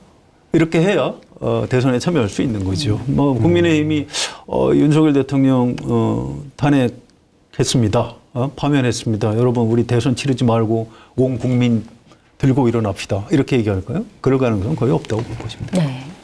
알겠습니다. 이번에는 장영철 부장님께 좀 여쭤보면은 사실 여권에서는 그동안 뭐 기각해야 된다 뭐 이런 얘기가 많이 나오다가 이번에는 그 플래카드 같은 것도 좀 이렇게 피켓도 바뀌었어요. 원래는 탄핵 기각인데 탄핵 각하로 많이 바뀌었다고 하더라고요. 사실 기각이라는 거는 이제 내용상에 예를 들어서 헌법 위반이 없었다 이렇게 판단을 하는 거고 각하는 아예 탄핵 소추 절차 자체가 문제가 있기 때문에 요거는 우리가 판단하지 않겠다 이렇게 하는 건데 왜 기각을 외쳤던 분들이 다시 각하로 이렇게 돌아섰을까요? 어떻게 보세요? 그러니까 이런 아주 간단한 이야기를 다른 방송을 보면 패널 분들은 혹시 길게 하던데 네. 그 재주가 간단하게 너무 해주세요. 용하다고 생각하는데 그러니까 기각이 아닐 사유가 없기 때문에 각하를 주장할 수밖에 없다라고 저는 생각합니다. 그렇게 보시네요. 내용적으로 봤을 때 그리고 피소추인인 그 윤석열 대통령의 태도와 자세와 지금 현재 가지고 있는 뭐 정서적인 표출 1.1획도 여지가 없다라고 생각을 하기 때문에 스스로도 발에 걸려서 넘어지는 거지 않습니까? 이게 주장을 하기가 명구스러운 겁니다. 네. 이게 좀 아무리 저도 뭐 이렇게 정치권에 여야에 계신 분들을 많이 보고 했지만 한계가 있더라고요. 두꺼워지는 데는 한계가 좀 있더라고요. 그래서 네, 저는 얼굴이 이제 좀 두꺼워지는 이제는 한계 좀 다다랐다. 그래서 더 현실적으로 이야기하기 위해서는 오히려 절차 부분을 강조하면서 각하 쪽으로 이야기를 해야 그나마 네. 그나마 설득력이 조금이라도 생길 수 있을 것 같다라는 걸로 좀 전략을 바꾸자 그렇게 생각됩니다. 각하라는 말을 송채경 기자 잘 모르시지요? 각하요? 네. 대통령 각하할 때 그 각하 말씀하시는 겁니다. 아시네요. 예전에 그럴 때 모른 척 하시네요. 너무 나이 많은 게 티났나요? 설마 그 이야기일 줄 몰랐습니다. 그게요, 이철우 경북지사가 네. 윤석열 대통령 각하라고 그렇죠. 부릅시다. 이렇게 글을 올렸다가 엄청나게 욕을 먹고 내렸어요. 맞아요. 근데 이게 봤습니다. 각하라는 말을 김영삼 대통령 때까지는 썼습니다. 그러다 김대중 대통령이 처음에 들어가서 사상 최초의 이제 정권 교체를 하고 나를 절대로 각하라고 부르지 마라. 그럼 뭐라고 부릅니까? 대통령님. 이렇게 해달라. 그래서 네. 그 이후로 이제 정착이 된 거죠. 그래서 각하, 대통령 뒤에다 각하라고 붙이는 게 익숙한 분들은 좀 연식이 되신 분들. 저는 익숙한 건 아니고 그냥 알고 있다 정도로 저 해주시면 MBC 1990년의 드라마 중에 똠방 각하라는 게 있었습니다. 그것도 이제 모른 척 하셔야 돼요. 저 모릅니다. 진짜 예. 몰라요. 네. 그 이제 소설 미니 시리즈로 만드는 건데 똠방이라는 게 이제 호남 사투리로 톤방거리다 해서 막 천방지축 까불거리는 걸 이제 근데 똠방거린다 해서 이제 똠방 이제 이게 재벌 땅 투기하고 관련되는 드라마인데요. 이제 그 동네에서 막 약간 건달처럼 놀면서 아무데나 오지랖 하고 다니는 네. 사람 어이 똠방 동네 사람들이 똠방이라고 부르는데 이 사람이 이제 권력을 주게 돼요. 재벌 부동산 투기하고 관련이 돼서 그래서 막 사람들이 이제 어이 똠방 뭐 우리 땅도 좀 높은 값에 좀 사주게 뭐 이런 식으로 하다가 어느 날 갑자기 모여갖고 야 우리 똠방 각하라고 부릅시다 해서 막 박수를 치는 대목이 나오고 그 드라마 전체 제목이 똠방 각하입니다. 근데 물론 이제 마지막에 동네 사람들한테 두들겨 맞고 쫓겨나는 그렇군요. 드라마가 결말에 의미가 있었군요. 그렇습니다. 그래서 이철우 지사가 네. 윤석열 대통령 각하라고 운동을 하자 그래서 야 이분도 참 그 연식이 꽤 이제 됐구나. 이제 그만 좀 정치를 그만하실 때가 된 것 아닌가 생각을 했는데 네. 얼른 그분도 내렸더라고요. 대선 출마한다는 거 아닙니까? 예, 뭐 대선 출마 누구나 그렇게, 가능합니다. 네, 대한민국에서 40세 이상이면 뭐 다 가능한 거죠. 본인이 그 이야기를 듣고 싶은가 본데 아마 예. 알겠습니다. 자, 이번엔 최상목 대통령 대행 얘기를 좀 한번 해볼게요. 그러니까 사실 아까도 뭐 우리가 승복하냐 마냐 이런 얘기를 했는데 지난 18일에 국무회의에서 이런 발언을 했습니다. 그러니까 윤석열 대통령 탄핵 선고 관련해서 어떤 결정에도 결과를 존중하고 수용해 주실 것을 국민들께 다시 한번 간곡히 호소드린다. 이렇게 당부를 했는데 사실 본인 같은 경우에는 헌법재판소 얘기를 안 듣고 있어요. 헌법재판소에서 이미 20일 전에 마은혁 헌법재판소 재판관 임명해라 얘기를 했는데 안 하고 있습니다. 자, 이분은 왜 안 하는지 궁금하고 사실 이분이 이제 임명을 안 하는 거에 대해서 민주당에서는 오늘까지 그러니까 19일까지 임명을 하지 않으면 탄핵을 하겠다. 뭐 이런 식으로 얘기를 했어요. 그랬을 때 실제로 이제 민주당이 근데 지금 민주당이 너무 탄핵을 많이 했다라고 하는 비판이 나오니까 실제로 탄핵을 할 건지도 좀 궁금하고 왜 최상목 대행은 임명을 안 할까요? 그리고 민주당은 실제로 탄핵을 할까요? 어떻게 보고 계세요? 그 긴 거를 한꺼번에 하려니까 좀 압축해서. 숨이 가쁜데요. 이건 좀 제 발언이 문제가 될 것 같으면 나중에 편집을 좀 해주세요. 알겠습니다. 그 좀 어려운 말로 해리성 기억상실 뭐 이런 말이 있습니다.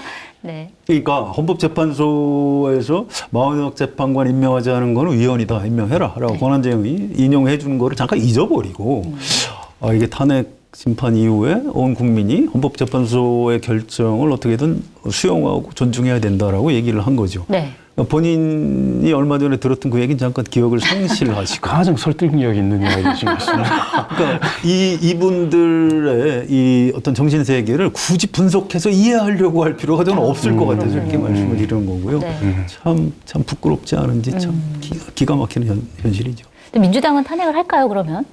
내부에서 이제 강론이 엇갈립니다. 이건 정무적 판단을 하면 지금 할 수가 없어요. 헌법재판소 윤석열 대통령 선고 이후에 하는 게 맞다. 정무적 판단으로는 그게 맞는데 저 개인적으로는 그냥 당위론 차원에서 처음에 탄핵했어야 된다고 봐요. 네. 아니 대통령 권한대행이 헌법재판소의 결정을 안 따른다. 그거만큼 중대한 위헌 사유가 어디 있습니까? 네. 근데 이걸 지금 뒤늦게 하려니까 좀 시간이 늦었죠. 현실적으로 할 수는 없을 겁니다. 근데 전 당위론으로 말씀을 드리는 건데 이거는 민주당이 그런 정무적 판단을 할 게 아니고 그냥 초기에 탄핵 소추를 했어야 옳다 이렇게 생각합니다. 장은철 부소장님 어떻게 보세요? 예, 저는 그 최상목 권한대행의 정체성을 어떻게 볼 것인가 하는 문제에 대해서 저는 일반 정치인, 선출된 권력이 아니지 않습니까? 그렇죠. 선출된 권력이 아닌데 권한대행으로서의 역할이 되면 본인 스스로도 그렇지만 그 사람을 바라보는 이게 정치 세력들의 관점이 이 사람의 원래의 정체성과 다르게 보는 저는 오류라고 생각하는데 오류가 네. 있습니다. 네. 최상목 권한대행은 최상목 권한대행이 아니고 윤석열 정부의 여전한 권한대행입니다. 그러니까 최상목 권한대행이 결정했던 모든 것들은 네.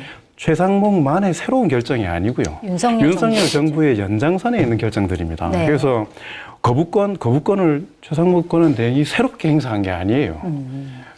그건 왜냐하면 지금 얼마나 권한대행이었습니까? 그 이전까지 수십 년 동안에 공무원 생활을 하신 거지 네, 않습니까? 관료로서. 예, 근데 저는 공무원들을 뭐 영혼 없다 이런 표현은 저는 비하적인 표현이라고 생각하지만 역으로 보면 거기에 담재하고 있는 안정성이라는 게 있습니다. 공무원분들이 정치적인 부분에 대해서 부안해동하지 않고 안정된 시스템을 운영해 나가는 걸로 길들여져 있고 그게 그분들이 대한민국의 안정성을 유지시키는 가장 큰 자산이거든요. 네. 자, 거기서 수십 년 동안 단련이 되어 온 분입니다. 네. 이분이 최고위 형식적으로 권한대행이라는 최고위층에 있다고 해서 최고의 정무적 판단을 본인이 할 수 있느냐 없습니다. 그러니까 저는 그걸 그분에게 책임을 묻는 건 저는 안 맞다라고 생각을 합니다. 네. 그러니까 저는 게다가 아까 말씀드렸던 것처럼 대선 관리라고 하는 권한 대행에 이제 중요한 책무들이 남아있는 상황에서 더더군다나 그렇고 저는 윤석열 대통령의 탄핵이 결정된과 동시에 네. 누가 권한 대행을 하든 간에 그 권한 대행의 정체성은 바뀐다고 생각합니다. 왜냐하면 윤석열 정부의 권한 대행이 아니거든요. 그렇게 네. 되면. 네. 윤석열 대통령 파면 결정이 나오면 아마 그 다음날 임명할 겁니다. 마흔석 재판관. 그렇게 보시는군요. 네. 뭐 윤석열 안 할 이유가 끝났으니까. 없는 거죠. 끝났으니까. 그러니까 바뀐다니까요. 네. 그렇게 될 수밖에 없습니다. 그러니까 그래서 말씀드린 저는 한독수 총리는 조금 예전에 또 총리도 하고 좀 더 넓은 그런 부분들을 본 게 있지만 네. 최상목 대행 모르겠습니다. 누구한테 들었더라 뭐 출마할 생각이 있는 거 아니냐. 저는 정치라는 분야가 전공 분야라고 생각하거든요. 네. 그래서 다른 전문가분들이 정치라는 영역으로 들어오기 위해서 거쳐야 될 시행착오들이 있습니다. 그걸 거치지 않고 바로 큰 권한을 가지게 됐을 때 실패한 요인들이 얼마나 많습니까? 그렇죠. 대표적으로 윤석열 대통령. 네. 그리고 그 전에 예를 들어서 황교안 총리부터 네. 시작해서 뭐 반기문 총리 등등 지금 언급되면 불쾌해하시겠지만 그렇기 때문에 저는 최상목 대행을 그냥 최상목 대행으로 봐야 된다. 이 사람에 알겠습니다. 대해서. 장혁철 윤석열 정부의 부소장님은 너무 좀 사람이 착하신 것 같아요. 굉장히 선해서 해석하고 어떻게 있는. 그렇게 정선서를 믿으십니까? 저는 인생을 왜 이렇게 사람이 비루하게 사냐 이렇게 얘기를 하고 있는데 감정이입을 하셔가지고 이해가 해리슨 된다. 기억상실증을 얘기하고 있는데. 저는 그 사람이 선하다고는 생각하지 않습니다. 그런가요? 하지만 관료로서의 그 역할을 하고 있을 이게 뿐이다. 저는 이렇게 운이 좋게 아까도 말씀드렸던 것처럼 청와대에서 공무원들하고 실제 일을 해보고 좀 부산시에서도 일을 해봤었고 성남시에서도 잘 일을 아시는군요, 했었어요. 관료들의 특성을. 저는 그분들이 가지고 있는 긍정성들이 분명히 있다. 그리고 그걸 이렇게 살리는 방식으로 가는 게 이렇게 물론 예, 제가 이렇게 착하게 말을 하는 게 맞는지는 저는 잘 모르겠습니다. 알겠습니다. 예. 자, 무슨 뜻인지는 확실히 예, 이해를 예. 했습니다.